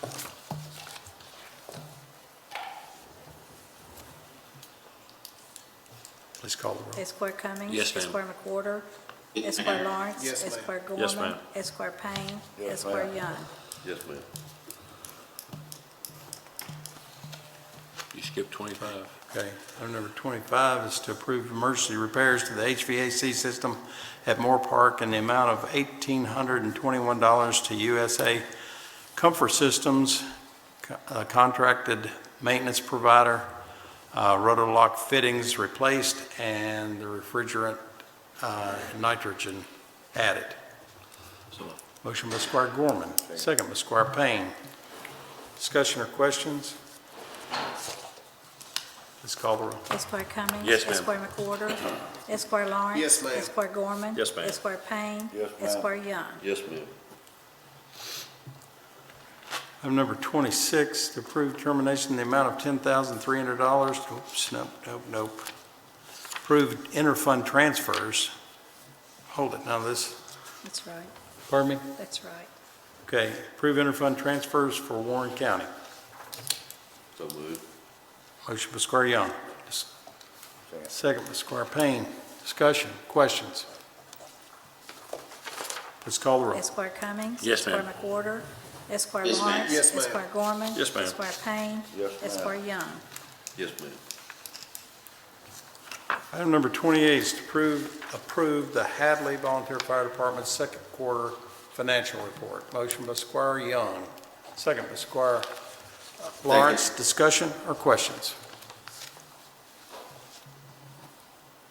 Please call the roll. Esquire Cummings. Yes, ma'am. Esquire McWhorter. Esquire Lawrence. Yes, ma'am. Esquire Gorman. Yes, ma'am. Esquire Payne. Yes, Esquire ma'am. Young. Yes, ma'am.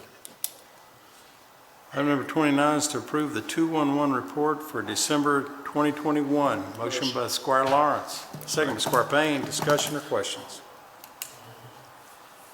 Please call the roll. Esquire Cummings. Yes, ma'am. Esquire McWhorter. Esquire Lawrence. ma'am. Esquire Gorman. Yes, ma'am. Esquire Payne. Esquire Young. Yes, ma'am. Item number 30 is to approve the November 2021 Treasurers Report. Motion by Squire Cummings, second by Squire Payne. Discussion, questions?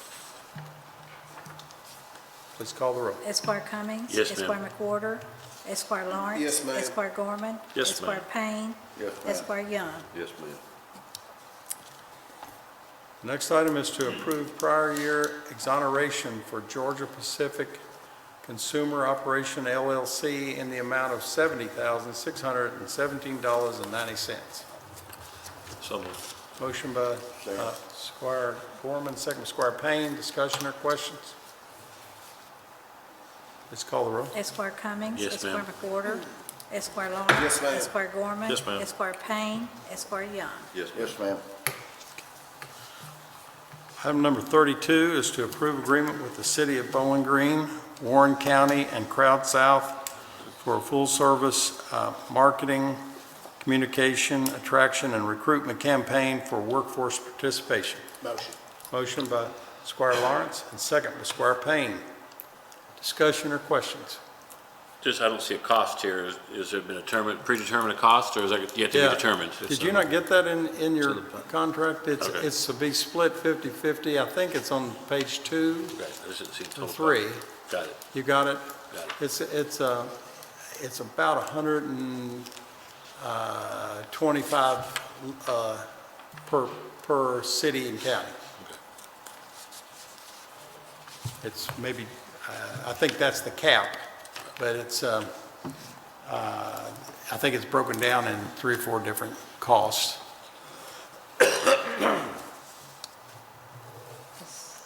Any questions or discussion?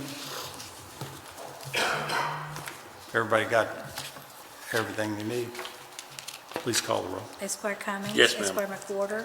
Esquire Lawrence. Yes, Esquire ma'am. Gorman. Yes, ma'am. Esquire Payne. Yes, ma'am. Esquire Young. Yes, ma'am. And that's an annual contract.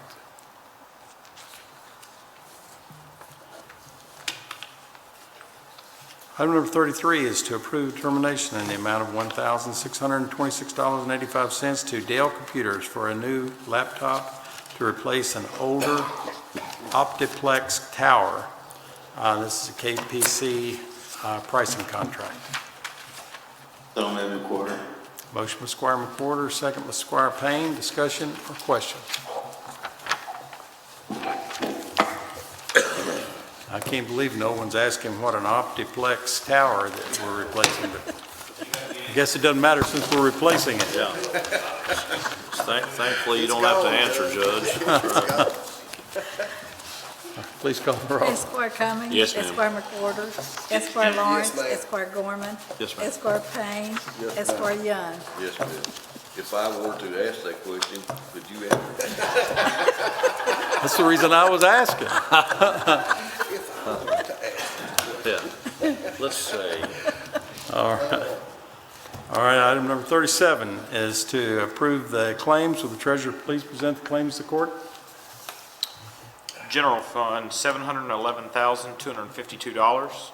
Road Fund, $760,688. Jail Fund, $421,334. Stormwater Fund, $81,232. LGEA Fund, $12,000. And E911 Fund, $9,432. Be happy to answer any questions. Make a motion, we pay the claims as submitted. Second, McWhorter. Motion by Squire Young and second by Squire McWhorter to pay the claims as submitted. Any discussion or questions? Please call the roll. Esquire Cummings. Yes, ma'am. Esquire McWhorter. Esquire Lawrence. Yes, ma'am. Esquire Gorman. Yes, ma'am. Esquire Payne. Yes, ma'am. Esquire Young. Yes, ma'am. Okay. The sheriff was in here a little while ago and had to leave. Sheriff, are you on here by any chance? I don't think so, okay? county attorney needs to jump on a call at 11 a.m. Everybody else on the lunch. County attorney needs to get on. Okay, If you need to call on Amy, just all right. say. I know that our county attorney is on here, and she has another call here in just a short while. So, Ms. Milliken, do you have anything you'd like to share? I do not. Thank you, Judge. Everyone stay safe. Thank you. Thank you so much.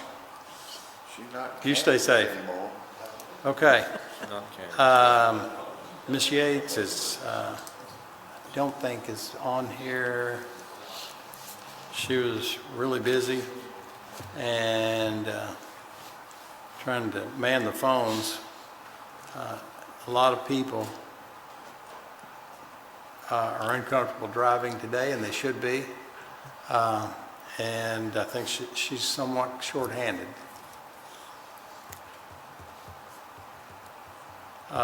Jailer Harmon, I know I saw you a minute ago. There you are. Yes, sir. Yes, sir. I wanted to give a quick update on a couple of things. On the vehicles that we purchased, this will be replacing 2 older vehicles while they still have some value. We're going to try to either sell them in the public auction with Tommy Loving, or talking to Enterprise about maybe letting them sell them as well, especially since the used vehicle market is still up right now. So we hope to get some value out of those. These are all bought by Canteen because it is an inmate function, the home incarceration program, which is doubled.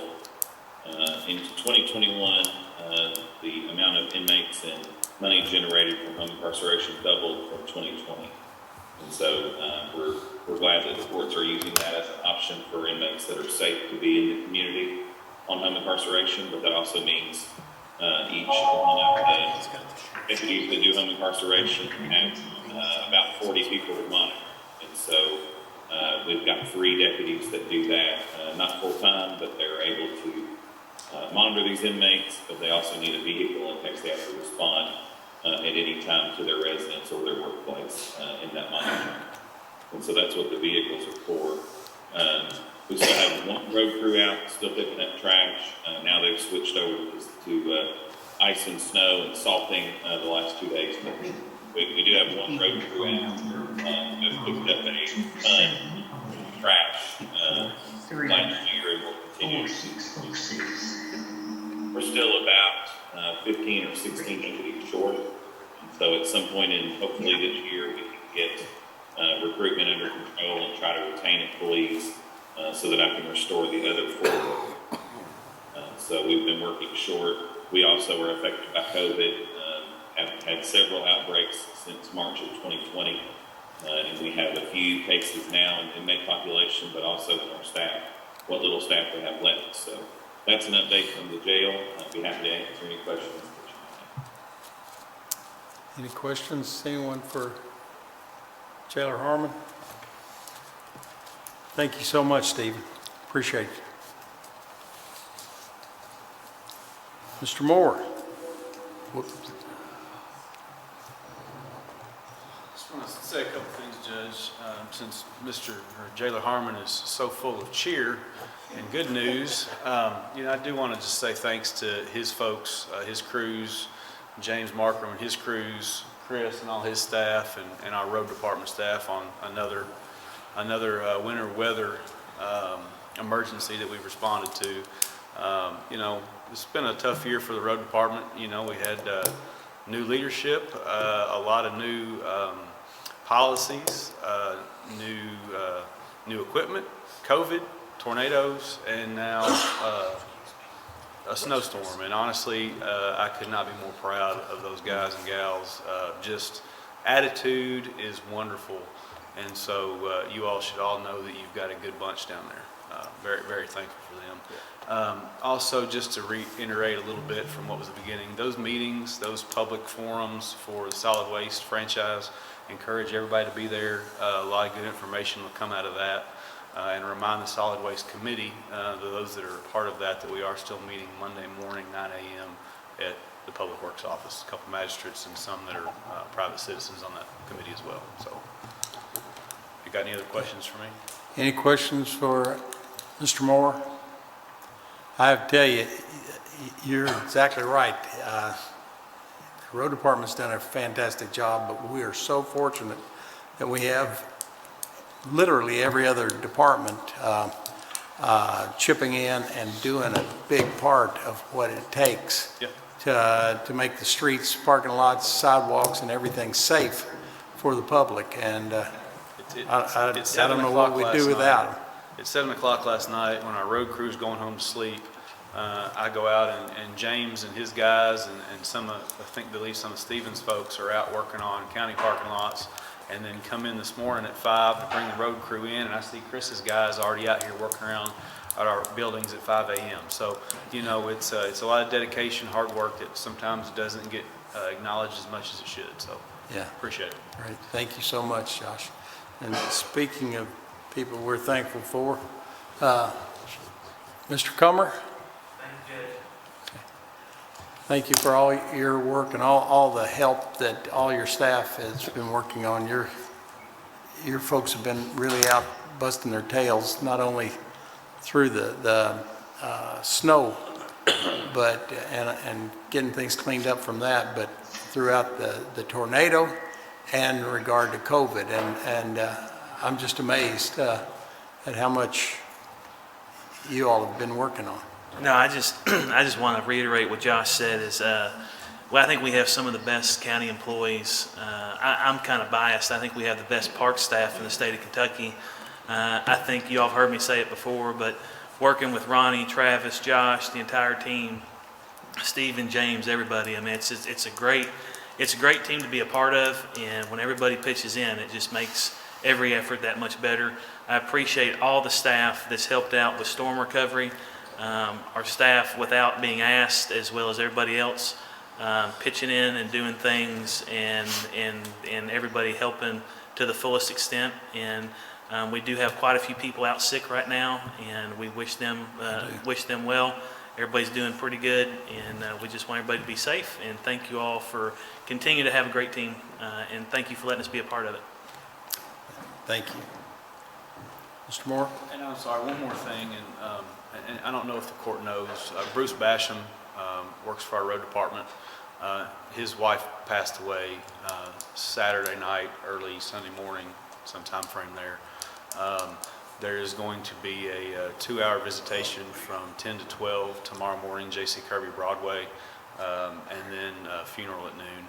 So just so you all know, I do intend on having our road department staff that can attend and want to attend to come out of snow duty to be supportive for Bruce. So just keep him in y'all's prayers. He's had a rough go. He's been sick. I think he believed he had COVID as well.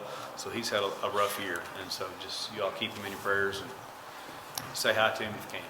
We will indeed. I hate to hear that. We've had a great many losses this year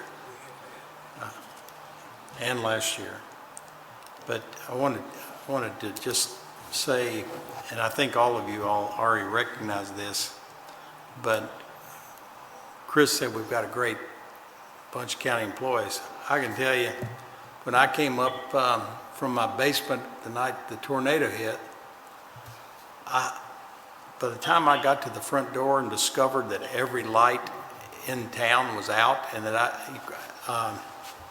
I just couldn't believe, it looked like the end of the world. There was no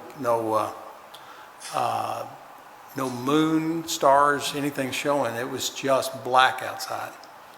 And before I could make a call to the road department or to any of the county employees, I saw lights going down the road here. So I made a call to Josh Moore to make sure we had everybody out and everybody safe, and that was him driving down in front of my house. He was actually looking at all the damage around Magnolia, Nutwood, Covington, and he doesn't live near me. He was already out surveying and assessing the damage, and within a minute after I came up from the basement, he's telling me how bad it is all over. And I said, well, I'll meet you out somewhere. He says, don't leave your house. You can't get out of your neighborhood. So because all the lines were down and trees across the road, and then I saw another car going past, and it looked like Squire Gorman's car. And he does live fairly close to me. Well, he was out actually looking and surveying his district at the same time. And it was, I don't know what time it was, 1:30 in the morning. It was late, whatever time it was. But when I came upstairs, we had people out driving around. So if you see any places where you have tire marks running across the corner lots, I'm guessing it's probably Squire Gorman or Josh. It was him. Okay. Well, there are more than a few of those around the county, but you could not get out of many neighborhoods without cutting across someone's lot. And I'm not pointing any fingers as to who it might have been, but there were people out looking for who needs help.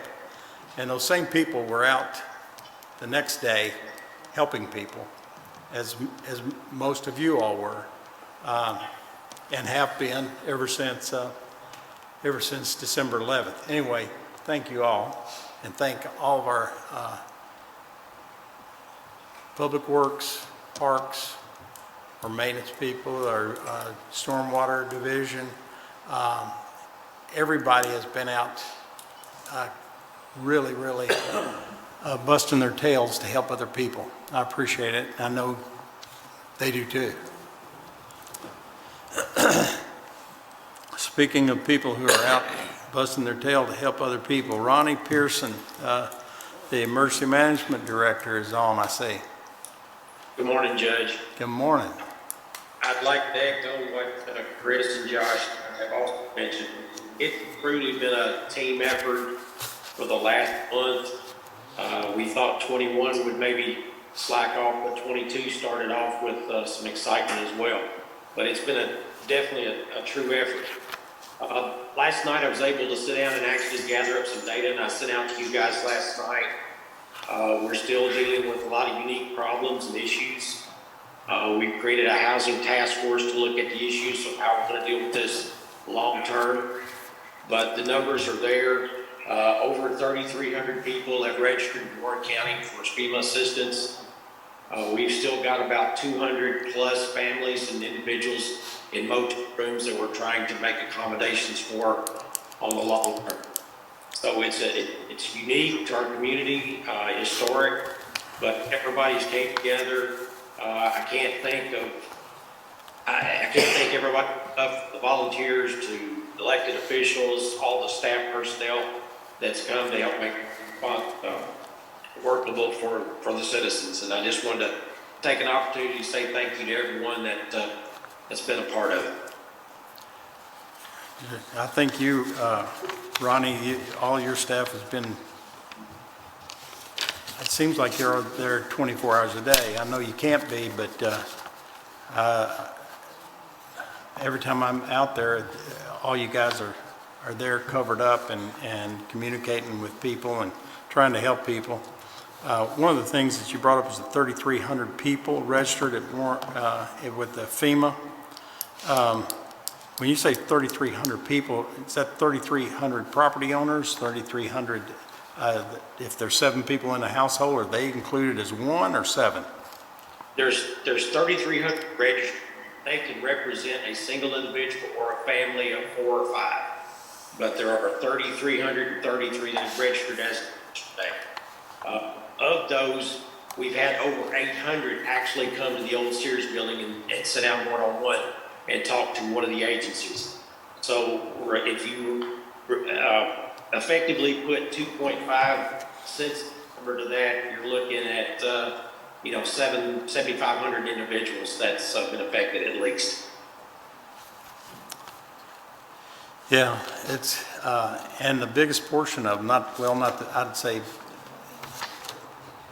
our last estimations were somewhere between 3,500 and 5,500 people who are displaced from their residence right now, whether it's a home or an apartment. And looking at some of the numbers aren't qualified.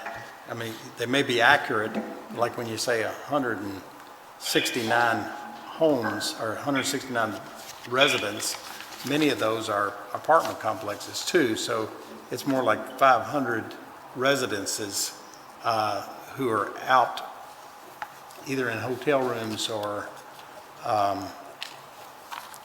wherever, staying with friends, family, renting spots throughout this area or region. I'd love to get some of that translated, but I'm not sure there's even a possible way to know how big the household was in each one of these registrations. It is assuming We're trying to follow up with the apartment complex owners so that we can track how many individuals was in the apartments at the time of the tornado. But it's just very time consuming in trying to get that accurate data. But based on the numbers that we're utilizing of actually what's come through, registered with the Red Cross, those that have been issued permits and housing assistance, that's the closest number at this point that we can come up with. You all are doing a great job, and we appreciate everything that the Kentucky Emergency Management is doing. Gary Fancher and has been there just about every day, maybe every day. The people with FEMA have been remarkable, and all of their various offices, and of course the SBA, a number of all the volunteers, and American Red Cross. They've all been absolutely needed, and I've been given some numbers from each of those entities about how much they've put back in, but they're not current, so I don't really want to start talking about each of those. But it's remarkable. It's really been a big deal to our community. And the number of volunteers, particularly from like Hillview Heights and Living Hope Church, Crossland Church, they've provided a tremendous number of people. Living Hope running the old mall for up until just a few days ago, and now they're over at the Disaster and Recovery Center at the old Sears building. Hillview Heights has run the old Sears building since the day, and all the volunteers there, and a lot of their members. I say that Hillview Heights is not the church, it's the church membership that have been there. And of course, Crossland was out cutting up trees and moving them for individuals the very next morning. I mean, as soon as this thing hit, it's been gratifying to see all of the volunteers from these churches, and I don't want to start naming all the other churches, but literally every church in our community has had their membership coming and helping. I think right now most of them, well, some of them are out working on their own among their membership and other friends of people, friends of some of their members. But many of them are reporting to, is it Clay Mullins that's kind of heading up that effort to clean up yards? Clay Mullins is a minister at Living Hope, but he's been running the old volunteer center at the old mall and is now stationed, I guess you'd say. He's hanging his shingle out at the Disaster and Recovery Center at the Greenwood Mall now, and he's taking calls from the other churches, and he has a number of other churches who are out helping him in an organized fashion. We appreciate that, and of course, as you know, and I think most people recognize or realize, that volunteers can't volunteer forever. And all these churches that have been working since the first day, most of them have had to get their kids back to school. Some of them have stayed with us, but the vast majority have had to go back and take care of the obligations and responsibilities with their own families. And we're very appreciative of the work they've done. But if you're wanting, if you feel the need to volunteer for the community and for the people who have and are suffering still, the genuine need for volunteers has never been more than it is right now. And we're very thankful that we have a number, and I'm going to talk about this a little later, but we have some other groups that are volunteering. I know that Squire Gorman has been with one group and that has shown up, and I'll let him tell about that. And then there's another group that's coming in about a week or so to help as well. 111 of Gray Construction Company's employees are going to volunteer part here, part in Mayfield and part in Dawson Springs. And they're going to come in and help to clean up the area and help do what the community and the people who've been hurt by the tornado, they're going to come in and try to help clean things up. And Gray Construction Company is, I think they're going to pay for over 4,000 hours of help. Not because they have to, but because they want to. And we're very appreciative of that, but we've had groups like the Buddhist organization, the National Buddhist Organization, came in with $200,000 that they distributed through people who are registered with FEMA. To me, and they came in with no fanfare. They came in one day, told us they were coming. They handed $1,000 out to 200 different registered people and said, you know, God bless you, and left without any recognition. I actually didn't even get to meet the people who were there. They were there for such a short period of time, but in that short period of time, they brought a lot of help to a lot of people. We appreciate all of the assistance that we've gotten from around the country. I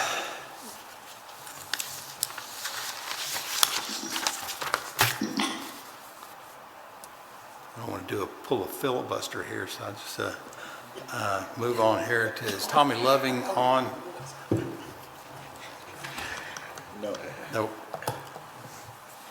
PVA, Susan Lewis. Are you still on here? I saw you on here just a minute ago. Miss Lewis probably had to go back to work. You outlasted her, Joyce. She's busy upstairs. Mr. Appling. I know you were on there a minute ago too. Bob Appling is lift building. Mr. Peterson.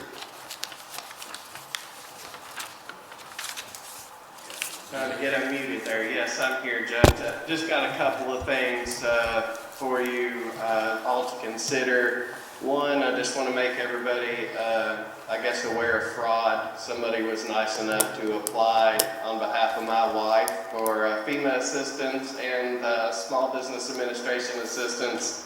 The only issue is we were nowhere near the damage and don't have a small business, either one. So just want to make sure everybody's aware from that. We would have never known except we got a letter at our house asking to report the fraud, and we did so. So just want to make everybody aware of that. The second item, we at the Planning Commission are starting to get a lot of questions as we move to the rebuilding phase of what they can and can't do.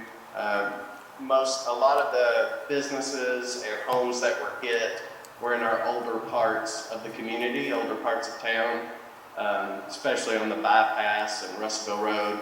I just want to let those business owners and homeowners know that due to an act of God, i.e. a tornado, you are allowed to rebuild what you had with up to 2 years from the event, without having to come into compliance with current zoning regulations. So if you had an older business on the bypass, for example, you would be allowed to build your footprint back. As long as you kept that same footprint, that same site layout, you would be able to build that structure back the way it was without having to worry about the current zoning regulations.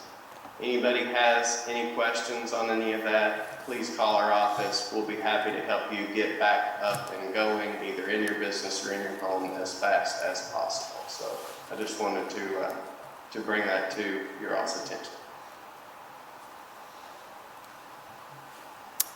Any questions? I thank Ben, I appreciate your all's ongoing support on trying to expedite everything to get it back to where we're going. A number of these homes and residential apartments and so forth are going to be 12 to 18 months out before they're back in their permanent homes. And that's with the best of circumstances, and not knowing what tomorrow brings on supply chain and other building supplies. I'm not sure exactly how long they're going to be out, but we want to do everything we can to help everyone who's trying to get back to some sense of normalcy. Yes, sir. Thank you so much. Mr. Markram? Thank you, Judge. Thank you all. Thank you for all your help on all this cleanup. I'm not sure what the Justice Center ended up doing today, but I know that we had everything cleaned up and safe for everyone to enter, and I thank you very much. You're welcome. Thank you. See, Mr. Reagan is on here. Stan? Hey, Judge. Hey. How are you doing? Doing fine. Interesting times ahead for us with our solid waste and possibly recycling. So we hope that we'll have some interesting things to report in the next few weeks. I sure hope so. Looks like we're going to get everybody's attention and focus on getting this reissued to someone. We hope everyone likes change, because I think it's coming. All righty.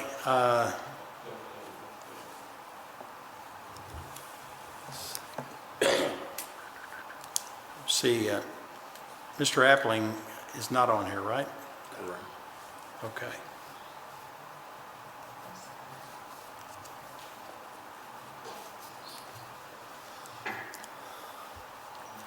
Okay, Squire Payne, you have anything? Judge, I'd just like to put a yell out to all the departments in the county that I'm not going to try to name them because I'll miss somebody. Yeah.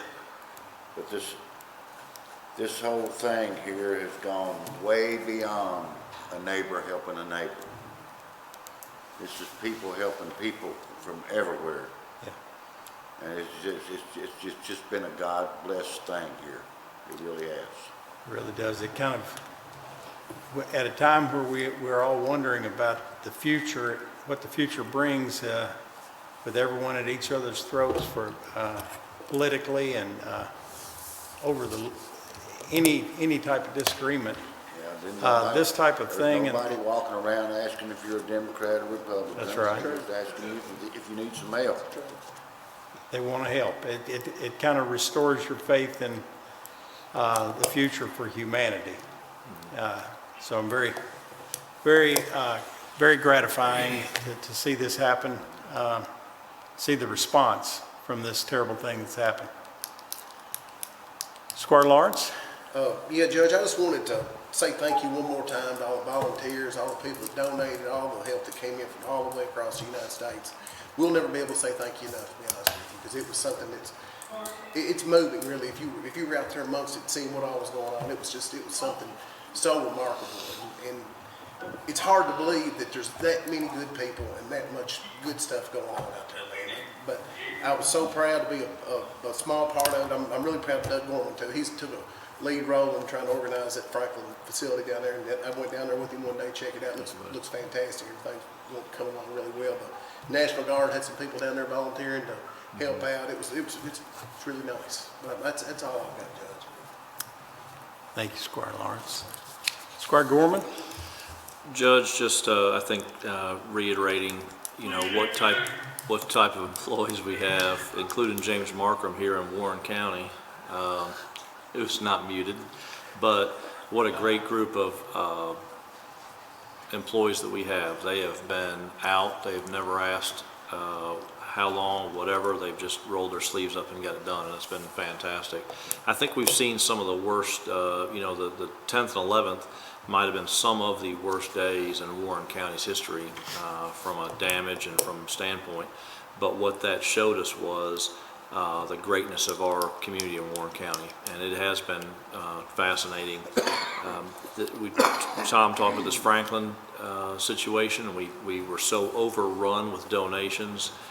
We estimate right now, by the way, that we have a little over 500,000 bottles of water. So if you are listening, please, no more drinking water. I think we're good for a little bit. But that being said, we did take care of this Franklin warehouse, and we have it a little over 400 pallets down there right now, and we have tractor trailer loads coming in from all over the country. And they've heard about Bowling Green, they care about it, and so that outpouring has been fantastic. I would like to point out just a couple people. Christian Appalachian Project, a group from Appalachia came down here, same information, what do we need to do, and we've put them in charge of the intake at the Disaster Recovery Center, and they're doing a fantastic job. They bring their own cots, their own food, they get after it. They'll come down here, and there's probably 30 of them in town, and they're going to stay the whole month of January, so we're thankful to have that. But the logistics of bringing in intake of equipment, palletizing it, and then getting it to the people that need it. But again, just keep in mind, we're probably a month away from hopefully settling everyone, and maybe longer than that, into an apartment. These people living in hotels, they can't take a lot of supplies because they're in a hotel, so they have to go, they're almost living day to day, and so we have to work on that, and we'll do it. But just so very proud of everyone that's been involved with this community. There's been thousands and thousands of people that have just rolled their sleeves up and got after it like that. I'd like to point out, I see one person on our Wesley Moyers up there with WDM Lawn Care, but he was also the Plano Firefighter of the Year. So I see him, he's sat through this for 2.5 hours. I figured I'd give him a shout out too. So thank you, Wesley, for all you do for our county as well. Thanks, Judge. Thank you. And the Christian Appalachian, they're out of Pike County, right? They're out of Pikeville, I think. Yeah. Yeah. Well, anyway, but they bring trucks, they have manpower, they have truck drivers, they have taken care of so many things for us. They are a fantastic organization. And again, a group of people just committed to helping people in the worst of time. This is all they do.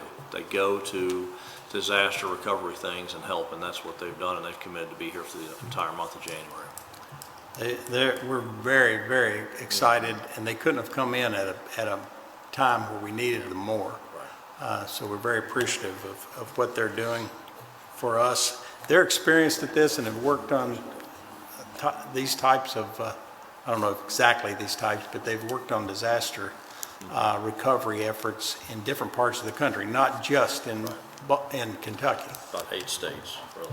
But we're very, very appreciative of their efforts. Okay. Squire Cummings? Well, it's not much more to be said than what's been said, because we have great people. And somebody mentioned to me this week, which defines, told me a true definition of a person's character is shown in the greatest of trouble in their life. And we've been shown that here, and I really want to say that the character of Warren County is the best place in the world to live. And we have shown, not just from leadership level, but all the way down through every volunteer. I want to say thank you to the bottom of my heart for what they're doing and what they will be doing, because this is still a marathon. This is still time. This is not over with anytime real soon. I think Miss Marie's not muted.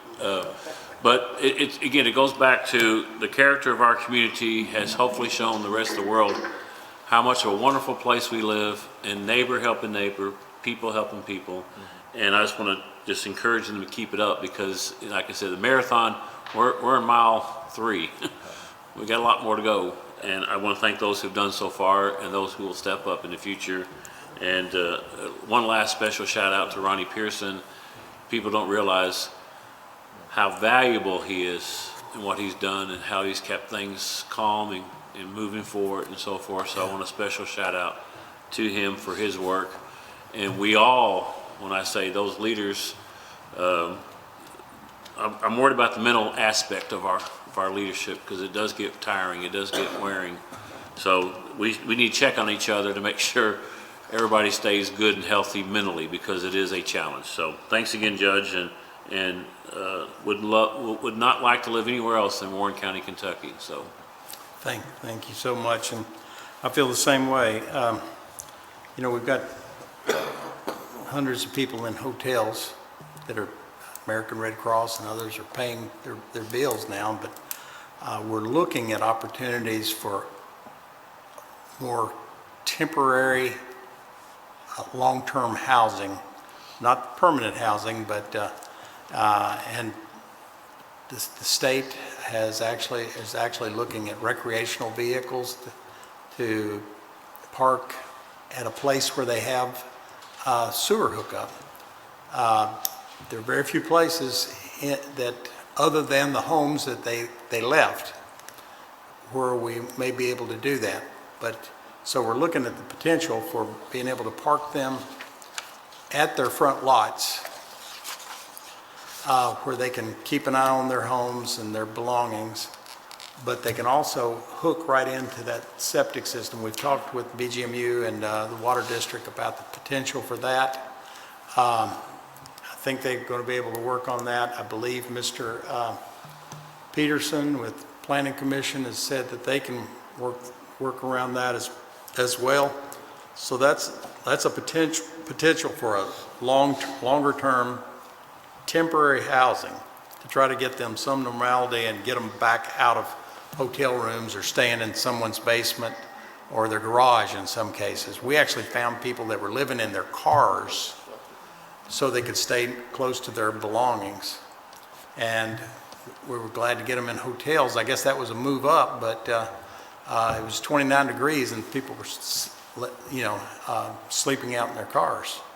There's been a lot of stories that just really touch your heart when you actually hear about them.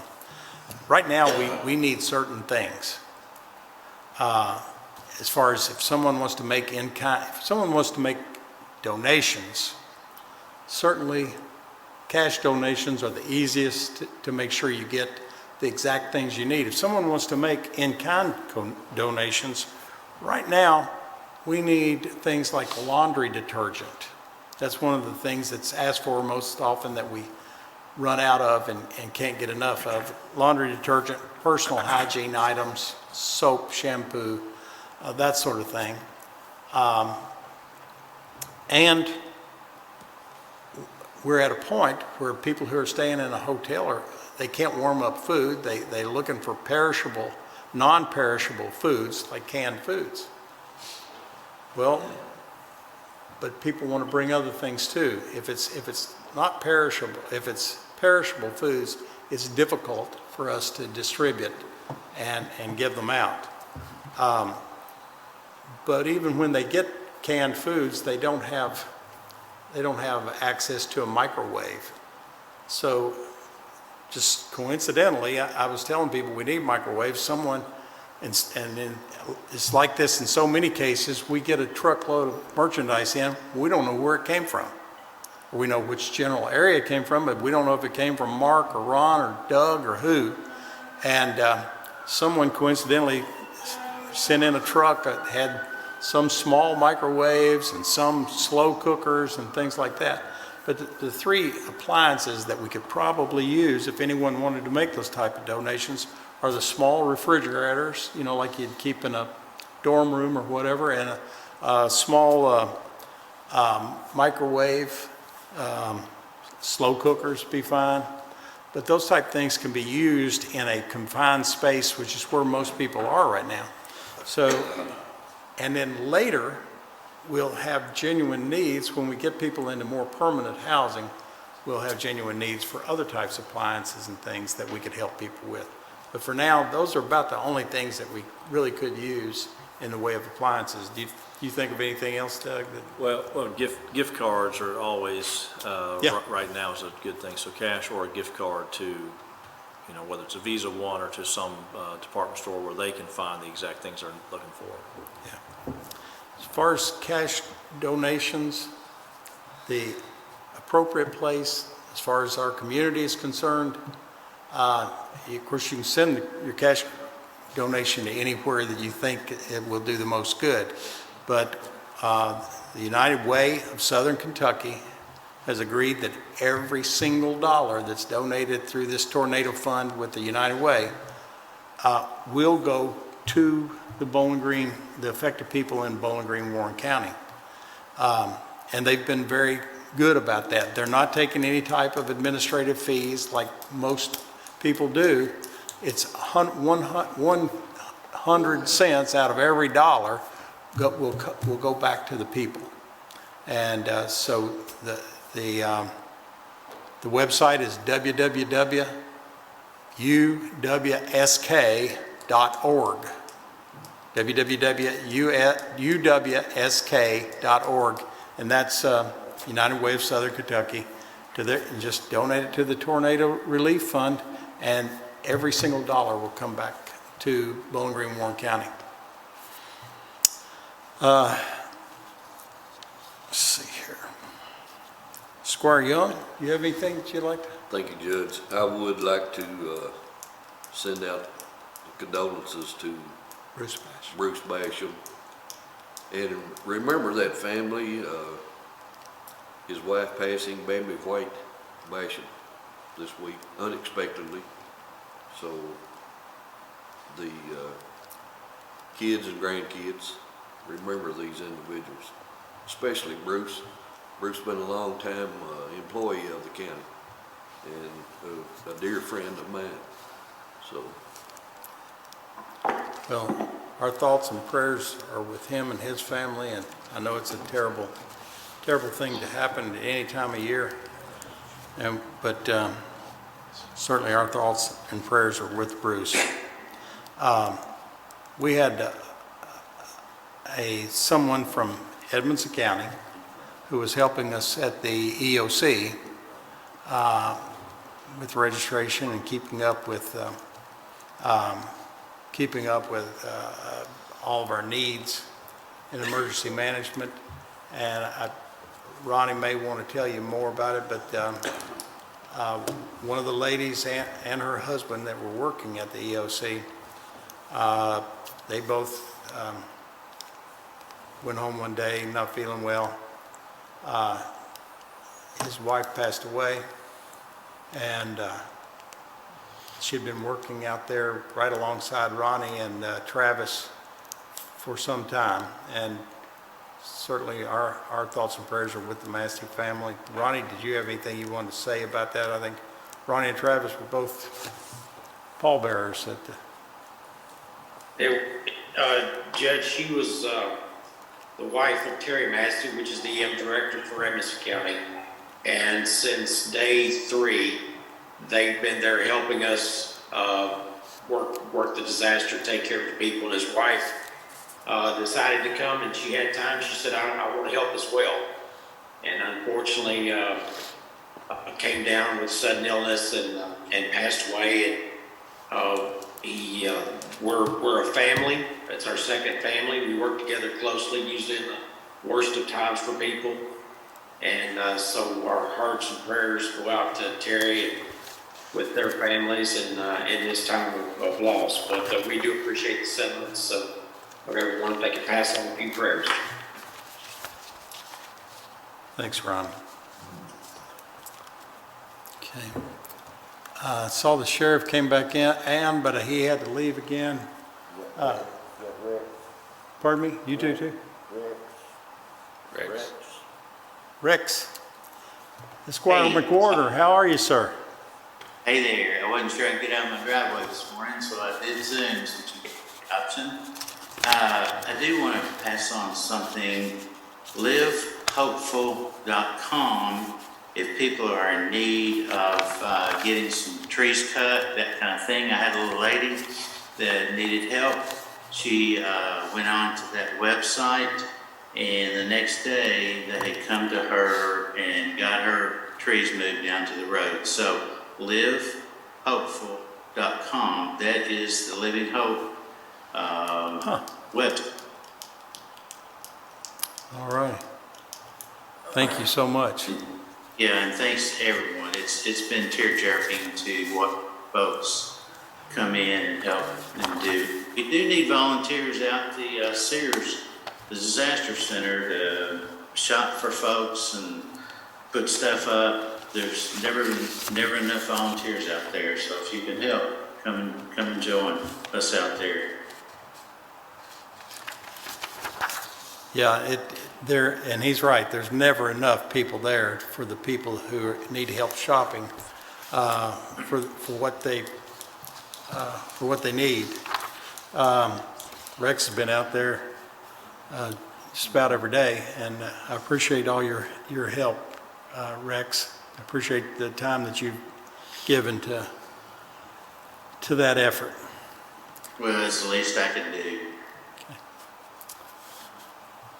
And I'm assuming I know it was closed yesterday, I assume it's closed today. Correct. So Monday, let's get back after it. Thank you. Mr. Burrell? Thank you, Judge. Ms. Hale? Thank you so much. Ms. Smith? Thank you, Judge. Okay.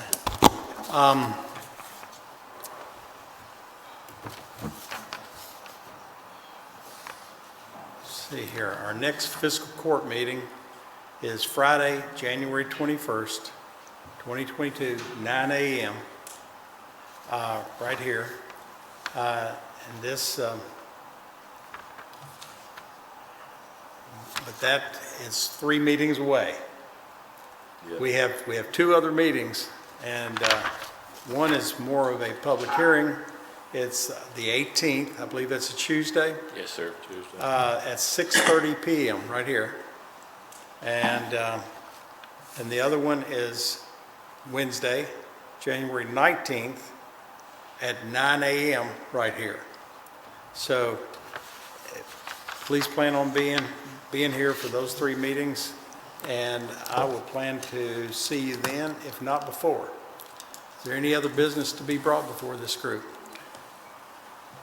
Motion to adjourn. Motion to adjourn by Squire Lawrence, second by Squire Payne.